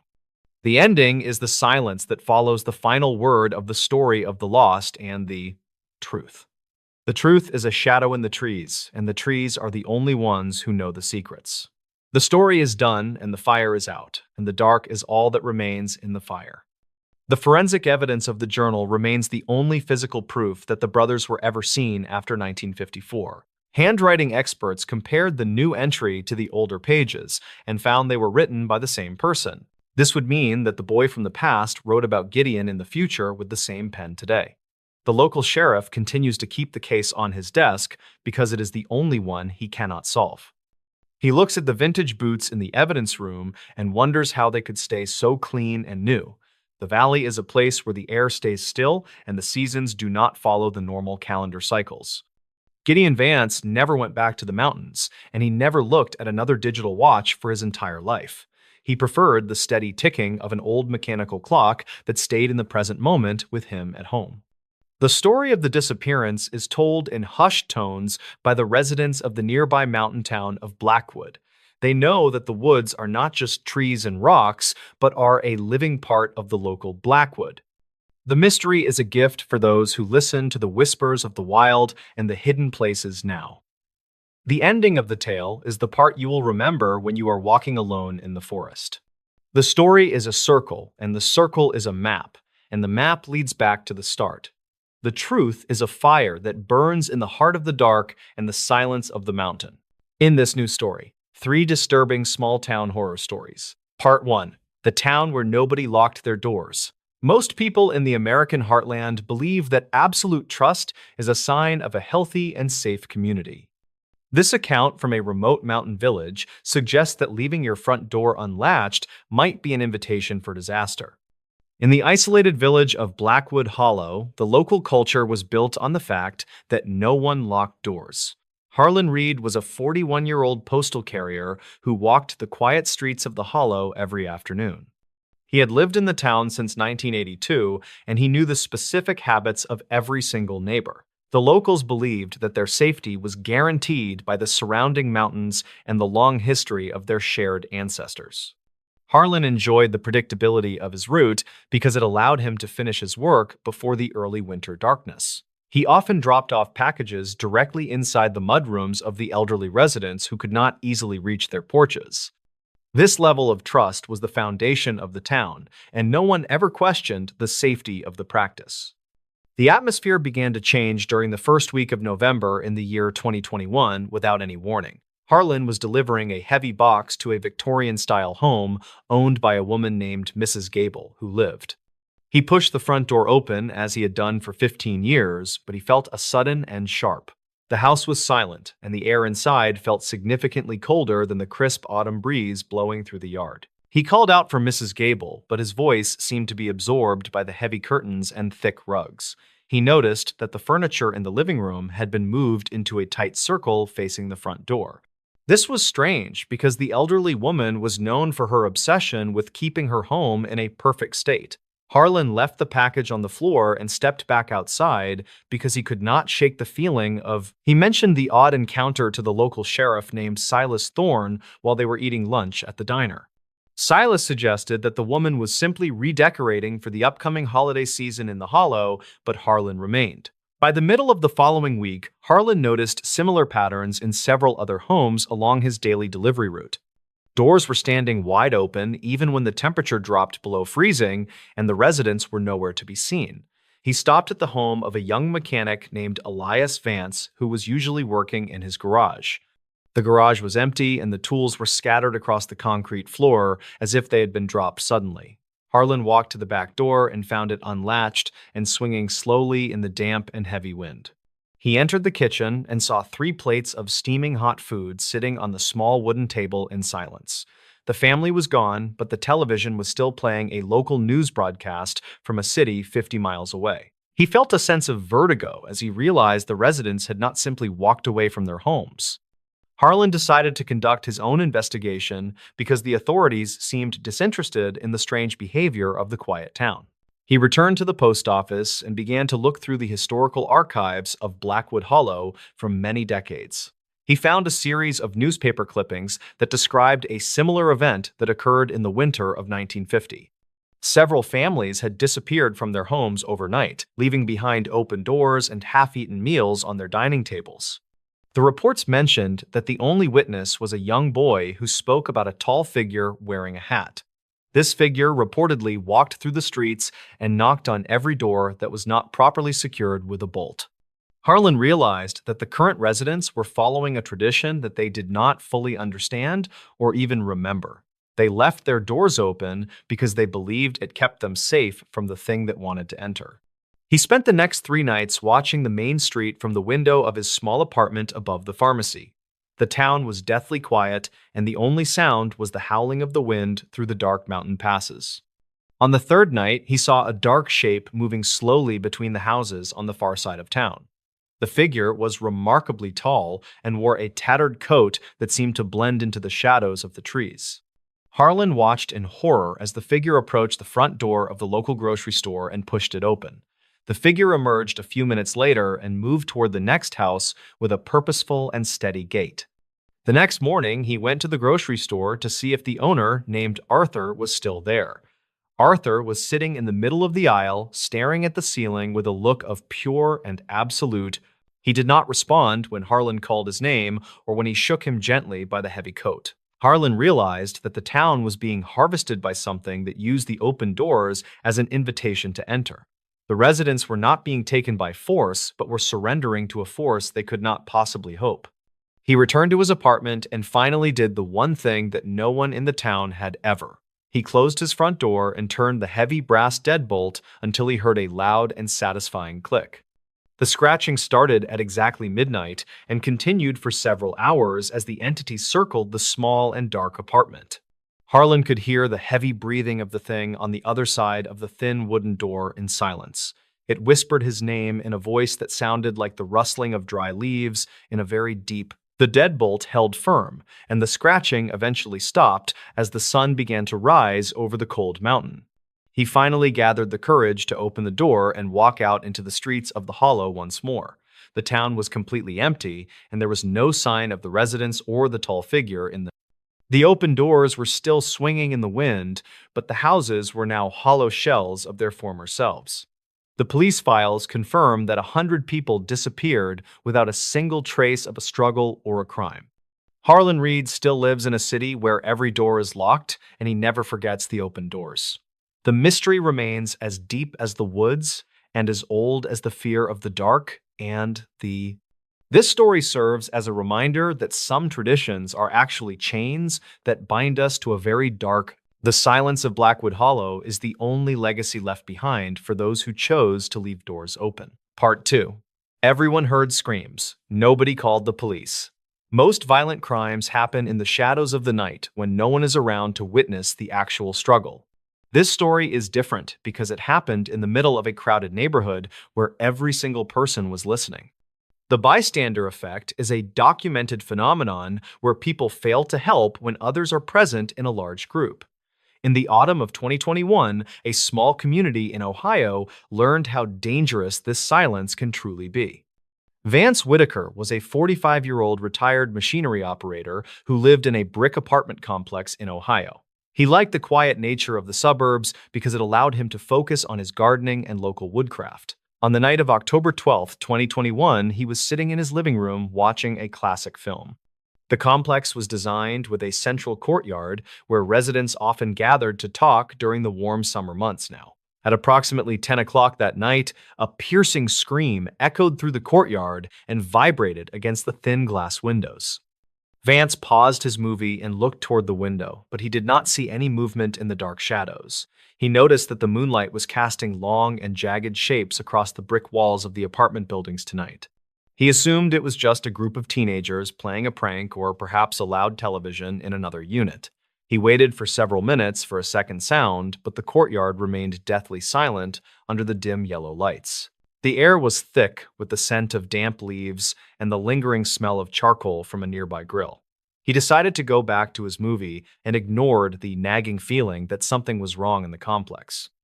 Another scream rang out 10 minutes later, followed by the sound of heavy footsteps running across the wet pavement below. Vance stood up and walked to his balcony, but he could only see the silhouettes of his neighbors looking out. No one was shouting for help, and no one was running outside to investigate the source of the terrifying noise.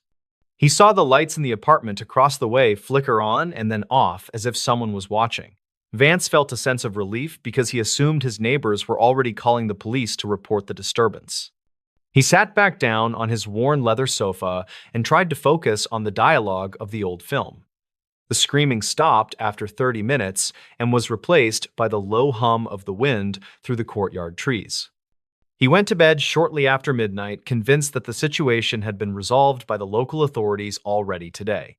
The next morning, he woke up to the sound of sirens and saw several police cruisers parked in the lot. Yellow crime scene tape was draped across the entrance to the courtyard where he had heard the screams last night. He walked outside and saw a group of his neighbors standing together with looks of deep confusion and mounting guilt. A detective named Silas Thorne began to knock on every door to ask if anyone had heard anything unusual recently. Vance told the detective about the screams and mentioned that he thought someone else had already called the emergency line. The detective looked at his notepad and informed Vance that not a single person in the complex had called them. There were 48 occupied units in the building, and every single resident admitted to hearing the screams that night. They all gave the same excuse that they assumed someone else would take the responsibility for calling the police now. The victim was a 30-year-old woman named Elena Vance, who worked as a night shift nurse nearby today. She had been attacked while walking from her car to the front door of her building in the open air. The investigation revealed that the attacker had stayed in the courtyard for over an hour because he knew no one. He had moved with a calculated slowness because he realized the neighbors were watching but doing nothing to stop him. The forensic team found several discarded cigarette butts near the bushes where the attacker had waited for his next move. The most disturbing part of the case was the realization that the screams were not actually coming from Elena Vance. The detective found a small digital recorder hidden in the bushes that was programmed to play a loop of screams. The attacker had used the recording to desensitize the neighbors and see if anyone would actually step outside to help. Elena had been taken in total silence while the neighbors were distracted by the loud and artificial noise in courtyard. The police found her car door wide open and her keys still hanging from the lock in the driver's side. The twist in the investigation came when they reviewed the security footage from a camera hidden in the lobby area. The man who planted the recorder was not a stranger, but a resident who lived on the third floor now. His name was Julian Reed, and he was a quiet 38-year-old accountant who never caused any trouble. He had spent weeks studying the habits of his neighbors to ensure that his psychological experiment would work perfectly today. Julian did not want to kill anyone, but he wanted to prove that the community was built on false trust. He had taken Elena to a nearby warehouse and left her there safely to show how easy it was. The police found Elena unharmed, but the psychological damage to the residents of the complex was permanent and very deep. Every person who lived in that building eventually moved away because they could no longer look at their neighbors' faces. Vance Whitaker left Ohio a month later and moved to a small cabin where he did not have any neighbors. He realized that the silence of the woods was much safer than the silence of a crowd of indifferent people. The case remains a chilling reminder that we cannot always rely on others to do the right thing in moments. If you hear a scream in the night, you should be the one who makes the call to the police. The ending of this story sounds fake, but the police records confirm the strange details of the social experiment today. Some people want to watch the world burn, and others just want to watch their neighbors do absolutely nothing now. Local psychologists often cite the Blackwood Hollow incident as the perfect example of how urban isolation affects our basic instincts. It remains a mandatory case study for university students who are learning about the complex nature of human social behavior. The recorded screams are still kept in a secure evidence locker at the police station as a grim historical artifact. People who move into the complex today are never told about the night that everyone listened to the darkness alone. Vance Whitaker sometimes looks at the old news clippings and wonders if he would do anything differently if it happened. The silence of the neighborhood was a choice that 48 people made together without ever saying a single word. The world is full of sounds, but the most important ones are often the ones that we choose to ignore.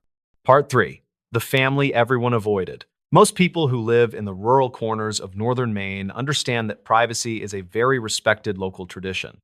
There was one specific household on the edge of the woods that made even the most hardened loggers feel uneasy. Beckett Lowry was a 45-year-old carpenter who supposedly moved into the old Miller estate in the winter. He was joined by his wife Alara and their young daughter Maisie, who was rarely seen playing in the yard. The neighbors noticed immediately that the family never traveled into town to buy groceries or supplies like a normal family. They would only see the three of them standing at the edge of the dark forest during the late evening. The Lowry family stood perfectly still for hours while staring into the dense trees as if they were waiting there. No one in the small community ever dared to knock on their door or offer a warm welcome to the quote. The local mail carrier, named Arthur, was the only person who had any regular contact with the strange Miller property. He noticed that the grass in the front yard never seemed to grow despite the heavy rain of the spring. The windows of the house were always covered with thick black fabric that prevented anyone from seeing the interior rooms. In the summer of 1997, Arthur noticed that the mailbox was overflowing with letters and local circular advertisements. He walked up the porch steps and felt a sudden drop in temperature that made his skin crawl with dread. He looked through a small gap in the window fabric and saw the three family members sitting at the table. They were not eating or talking, but were simply staring at the front door with wide and unblinking pale eyes.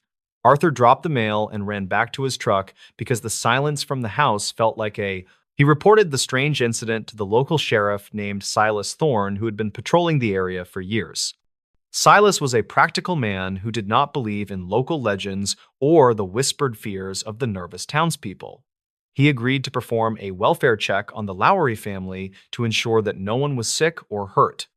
The sheriff drove to the estate the following morning and found the front door was standing wide open and unlatched. He stepped inside the foyer and was immediately struck by the thick layer of dust covering every single piece of. It looked as if no one had lived in the house for at least 30 years despite the recent sightings. He walked into the kitchen and found the three family members sitting exactly where Arthur had described them the day. The sheriff approached Beckett Lowry and touched his shoulder, but the man did not move or respond to the contact. Silas realized with a shock that the bodies were not alive, but were perfectly preserved and very realistic wax figures. He searched the rest of the house and found a collection of old newspaper clippings hidden under the floorboards. The articles described a family named Lowry who had disappeared from a different state in the year 1967. The photographs in the newspapers matched the faces of the wax figures sitting in the kitchen with terrifying and exact. Silas found a journal in the basement that described a man who wanted to recreate his lost family forever today. The writer had spent decades building the figures and moving them around the yard to simulate a normal and living crumb. The neighbors had not seen a real family, but had been watching a grieving man move statues in the dark. The investigation revealed that the real Beckett Lowry had died of natural causes in the basement several months prior today. His body was found resting near a workbench filled with sculpting tools and various jars of heavy industrial grade. The mystery of why the neighbors saw the figures standing on their own remains a topic of local debate now. Some people believe the grief was so strong that it left a permanent stain on the old Miller estate grounds. The house was eventually torn down, but people still avoid the empty lot where the family used to stand. The forest is quiet now, and no one stands at the edge of the trees during the late evening hours. It is a reminder that the things we avoid are often much sadder than the monsters we usually imagine. The police files confirm that the Lowry family was never actually in the state of Maine during that time. For 20 years, nobody entered this Appalachian cabin. Deep in the dense wilderness of the Appalachian Mountains, an abandoned cabin sat completely undisturbed for 2 decades. During the early spring of 2020, a determined property appraiser finally unlocked the heavy front door. What he discovered inside the dusty, rotting structure remains a highly debated topic among regional law enforcement today. Archive notes from the subsequent state police investigation describe a highly disturbing scene that defies simple logical explanation. 45-year-old Robert Hayes worked as a highly experienced municipal property appraiser for the rural county. His primary professional objective required him to evaluate abandoned secluded estates for upcoming public tax auction property sales. The county file from 2009 mentioned a highly unstable structural foundation regarding this specific isolated property. He safely arrived on April 4th and immediately began carefully assessing the severely overgrown exterior of the structure. The first hour of his standard inspection passed entirely without any significant dangerous incidents or unexpected safety hazards. State records confirm the regional weather forecast predicted clear skies and moderate temperatures for that entire calm afternoon. However, Robert distinctly heard strange, heavy dragging sounds echoing slowly from the upper floor of the abandoned cabin. He initially assumed a large wild animal was aggressively building a nesting den inside the warm, dry attic. When he cautiously shouted a loud verbal warning, the heavy dragging sounds instantly ceased in the dusty darkness. Robert quickly discovered a highly bizarre set of massive, deep indentations on the original hardwood floor completely inside. The strange, unexplainable tracks were perfectly smooth in shape, and they pressed heavily into the solid oak planks. Some locals claimed a rogue drifter occasionally used the abandoned structure to hide stolen heavy commercial mining equipment. Investigators never confirmed those specific, wild, unsubstantiated rumors and firmly maintained the property was completely securely locked prior. Robert carefully photographed the bizarre, smooth floor damage and noted the stride length indicated a massive, heavy object. The highly stressful situation escalated drastically when an awful chemical smell suddenly arrived continuously throughout the entire floor. Reportedly, the foul, suffocating odor tightly resembled burning synthetic plastic, mixed heavily with the sharp scent of sulfur. The dedicated appraiser immediately started coughing violently and aggressively struggling to breathe properly inside the completely sealed room. Robert quickly grabbed his portable emergency radio to call for immediate outside medical assistance, but only received static. Dispatch logs show no emergency distress calls were ever successfully officially recorded by the regional sheriff that day. Suddenly, a massive, unseen, heavy physical force violently shook the solid foundation and partially collapsed the wooden staircase. Robert scrambled frantically toward the dark open hallway and desperately aimed his high-powered flashlight toward the ceiling. The glowing beam instantly revealed an enormous, intense, dark mass standing perfectly still near the broken attic hatch. The strange, dark anomaly lacked any discernible biological features and completely blocked the normal ambient light filtering indoors. Records conflict regarding exactly how long he silently, terrifyingly watched the imposing tall anomaly before it slowly retreated. Afternoon light quickly clearly revealed that his specialized digital measurement equipment was completely shattered into tiny, useless pieces. Robert frantically, urgently decided he absolutely needed to abandon his remaining inspection gear and hike toward his truck. He soon realized his reliable backup analog compass was constantly displaying completely erratic, unexplainable, heavy magnetic directional headings. He was effectively completely disoriented inside a massive, unforgiving wilderness region known for permanently confusing, highly experienced outdoorsmen. The desperate, anxious appraiser decided to blindly, consistently follow the overgrown driveway path, hoping it safely intersected pavement. He hiked for 2 grueling, painful hours through thick, thorny underbrush while constantly feeling intensely, directly, violently watched. Archive notes from Robert stated he repeatedly caught brief, terrifying glimpses of pale, smooth, large objects moving swiftly. Every single time he abruptly stopped to firmly point out the hidden observer, the pale, unknown shapes vanished. Utter physical mental exhaustion eventually heavily forced him to quickly establish a completely vulnerable, unprotected rest stop briefly. He huddled tightly safely against a large oak tree while strongly clutching his sturdy walking stick for protection. Around late afternoon, the surrounding dark, dense woods suddenly fell, totally dead silent, as wild birds completely stopped.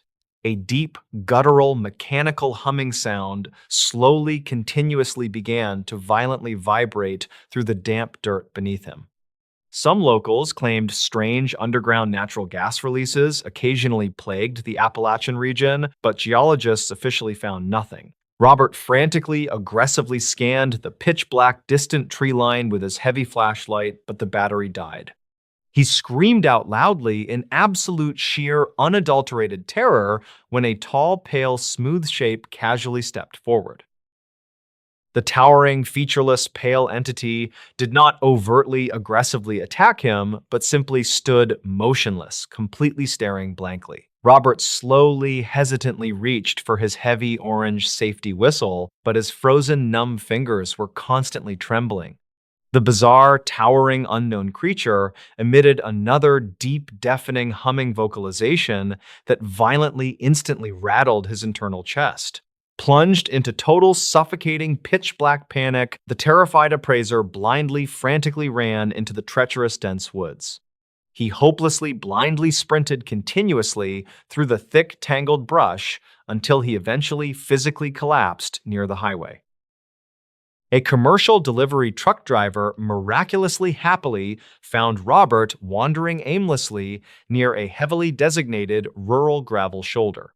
The older traumatized appraiser was severely badly dehydrated and suffering from multiple minor bleeding lacerations caused by branches. State records confirm he was quickly, safely, immediately transported to a local regional medical hospital and strictly treated. When heavily armed local police deputies eventually carefully navigated back to retrieve the abandoned property, they discovered chaos. The heavy, durable wooden cabin doors were entirely melted into toxic puddles and all metal hinges twisted. The intense subsequent official police investigation failed to produce any logical, rational, scientific answers regarding the strange destruction. Law enforcement officials strongly, firmly suspected a highly aggressive local squatter had simply violently rigged the deserted property. However, they absolutely could not logically, realistically explain how the heavy wooden framing was completely melted by temperatures. The overwhelming, putrid atmospheric sulfur smell and the highly localized underground ground vibrations also strictly remained completely unsolved. Robert permanently fully abandoned his promising county property appraisal career and rapidly moved to a bustling, noisy city. He completely, absolutely, strictly refused to conduct any further public media interviews regarding his terrifying, unexplainable cabin experiences. He eventually, quietly, safely wrote a highly obscure, completely anonymous internet blog detailing his intense, lingering, severe trauma. Reportedly, he deeply severely suffered from chronic, daily heavy insomnia and constant, terrifying nightmares featuring tall, smooth entities. Dispatch logs regularly show he frequently, frantically called local urban police authorities, continually complaining about heavy vibrations. The actual, true, physical nature of what currently securely resides deep inside that rugged Appalachian cabin remains unspoken. What happened in this Appalachian ghost town still terrifies locals today. A freezing rain began to fall over the remote coal valley of Cinder Creek on the ninth night of October 1982. Local dispatch logs later showed that 3 separate emergency calls were placed from the mountain community within a 10-minute window. Each caller reported hearing a low and rhythmic thumping sound that seemed to vibrate directly through their living room floors. State records from that weekend indicated that the state police sent 2 troopers to investigate the unusual disturbance. When the officers arrived at the valley entrance, they found a deserted highway and a town that was completely dark. The local authorities never found a definitive explanation for why an entire community abandoned their homes in a single hour. Gideon Vance was a 38-year-old timber cruiser who spent his days assessing hardwood forests in Western Virginia. He had lived near the mouth of Cinder Creek his entire life and knew the steep mountain paths by heart. On that particular dreary morning, his only goal was to evaluate a dense stand of white oak near the ridgeline. He packed his iron marking axe and a worn leather field journal into the cab of his four-wheel drive truck. The morning air smelled strongly of wet coal dust and decaying leaves as he started his slow ascent up the mountain. He expected a routine day of measuring trunk diameters and noting boundary markers through the heavy mountain mist. By 4 in the afternoon, a dense and suffocating fog began to roll through the deep gaps in the mountain ridge. Gideon noticed that his pocket watch had stopped ticking entirely, which was highly unusual for a reliable mechanical timepiece. He packed his gear early and decided to walk back down toward the settlement before the mountain trail became treacherous. As he emerged from the tree line above the valley, he noticed that the entire town was shrouded in complete darkness. The streetlights were completely dead, and not a single window showed the warm glow of a lamp or a television screen. He quickened his pace down the gravel road to check on his neighbors at the local store. Gideon parked his truck outside the Cinder Creek General Store and walked up the creaking wooden steps to the front door. The air was deathly quiet, and the only sound was the steady dripping of rain from the rusted tin roof drainage. He pushed the door open and found the interior completely undisturbed, with the cash register drawer still closed tightly. A pot of fresh coffee was sitting on the cold burner, and several open ledgers were scattered across the counter. He shouted into the back storage room, but his voice only produced a faint echo against the unpainted wooden walls. He noticed that every single house along the main road had its front door swung wide open to the storm. County files from 1982 later revealed that the state troopers found 24 vehicles left parked in their driveways. Gideon walked into the small valley schoolhouse and discovered that the children had left their woolen coats hanging on the wall. A charcoal chalkboard in the main classroom still displayed a spelling lesson that was dated for that exact Monday morning. He discovered several domestic pets wandering aimlessly through the muddy alleys, but there was no sign of their owners anywhere. The entire settlement felt like an open grave where a vibrant community had suddenly vanished without a single cry. He drove to the neighboring county seat to report the massive and inexplicable abandonment to the state authorities. He spent the next 4 days working alongside state investigators who arrived to secure the eerie and silent perimeter. Gideon used his intimate knowledge of the timber tracks to help the search teams systematically comb the surrounding mountain ridges. They found no signs of violence, no broken windows, and absolutely no footprints leading into the dense laurel thickets. Witness statements from a nearby logging camp indicated that no vehicles had passed through the valley road since the previous evening. A state police investigator named Silas Vance found a bizarre detail inside the abandoned rail depot at the edge of town. Some locals from the next valley claimed that the ground had been trembling for days before the disappearance. Silas discovered a series of deep fractures in the earth that ran directly parallel to the old iron railroad tracks. Gideon helped the investigator measure the deep fissures, which emitted a faint and bitter odor that smelled like sulfur. They found dozens of abandoned flashlights and heavy miner helmets scattered around the entrance of an old ventilation shaft. The tracks inside the shaft led deep into abandoned coal workings that ran directly beneath the residential section of the town. Mining archives showed these particular tunnels had been closed down by the federal government back in 1965. Investigators never confirmed whether an illegal salvage operation had been active inside the dangerous and unmapped subterranean passages. The investigators recovered a waterlogged leather notebook from a metal locker inside the foreman office at the depot. Archived notes from a retired rail supervisor indicated that a massive underground pocket of methane gas had been expanding for months. The final handwritten entry described a sudden shift in the mountain bedrock that threatened to collapse the entire valley floor. The supervisor wrote that the air quality had dropped below safe levels and made an immediate evacuation absolutely necessary. They apparently fled into the deep mountain tunnels to escape the toxic fumes because the highway was blocked by a rockslide. Records conflict regarding whether the residents ever emerged from the complex network of interconnected cavern systems on the other side. The state authorities ultimately classified the valley as a permanent hazard zone and restricted all public entry with high fences. Gideon stood on the ridge months later and watched heavy machinery dump tons of gravel into the main valley entrance. The empty houses of Cinder Creek remained standing as rotting skeletons of a town that was swallowed by the mountain. Investigators closed the official file, but the true location of the residents remains a dark mystery among the regional population. The silent and overgrown valley is the only remaining reminder of the night an entire Appalachian community vanished into thin air.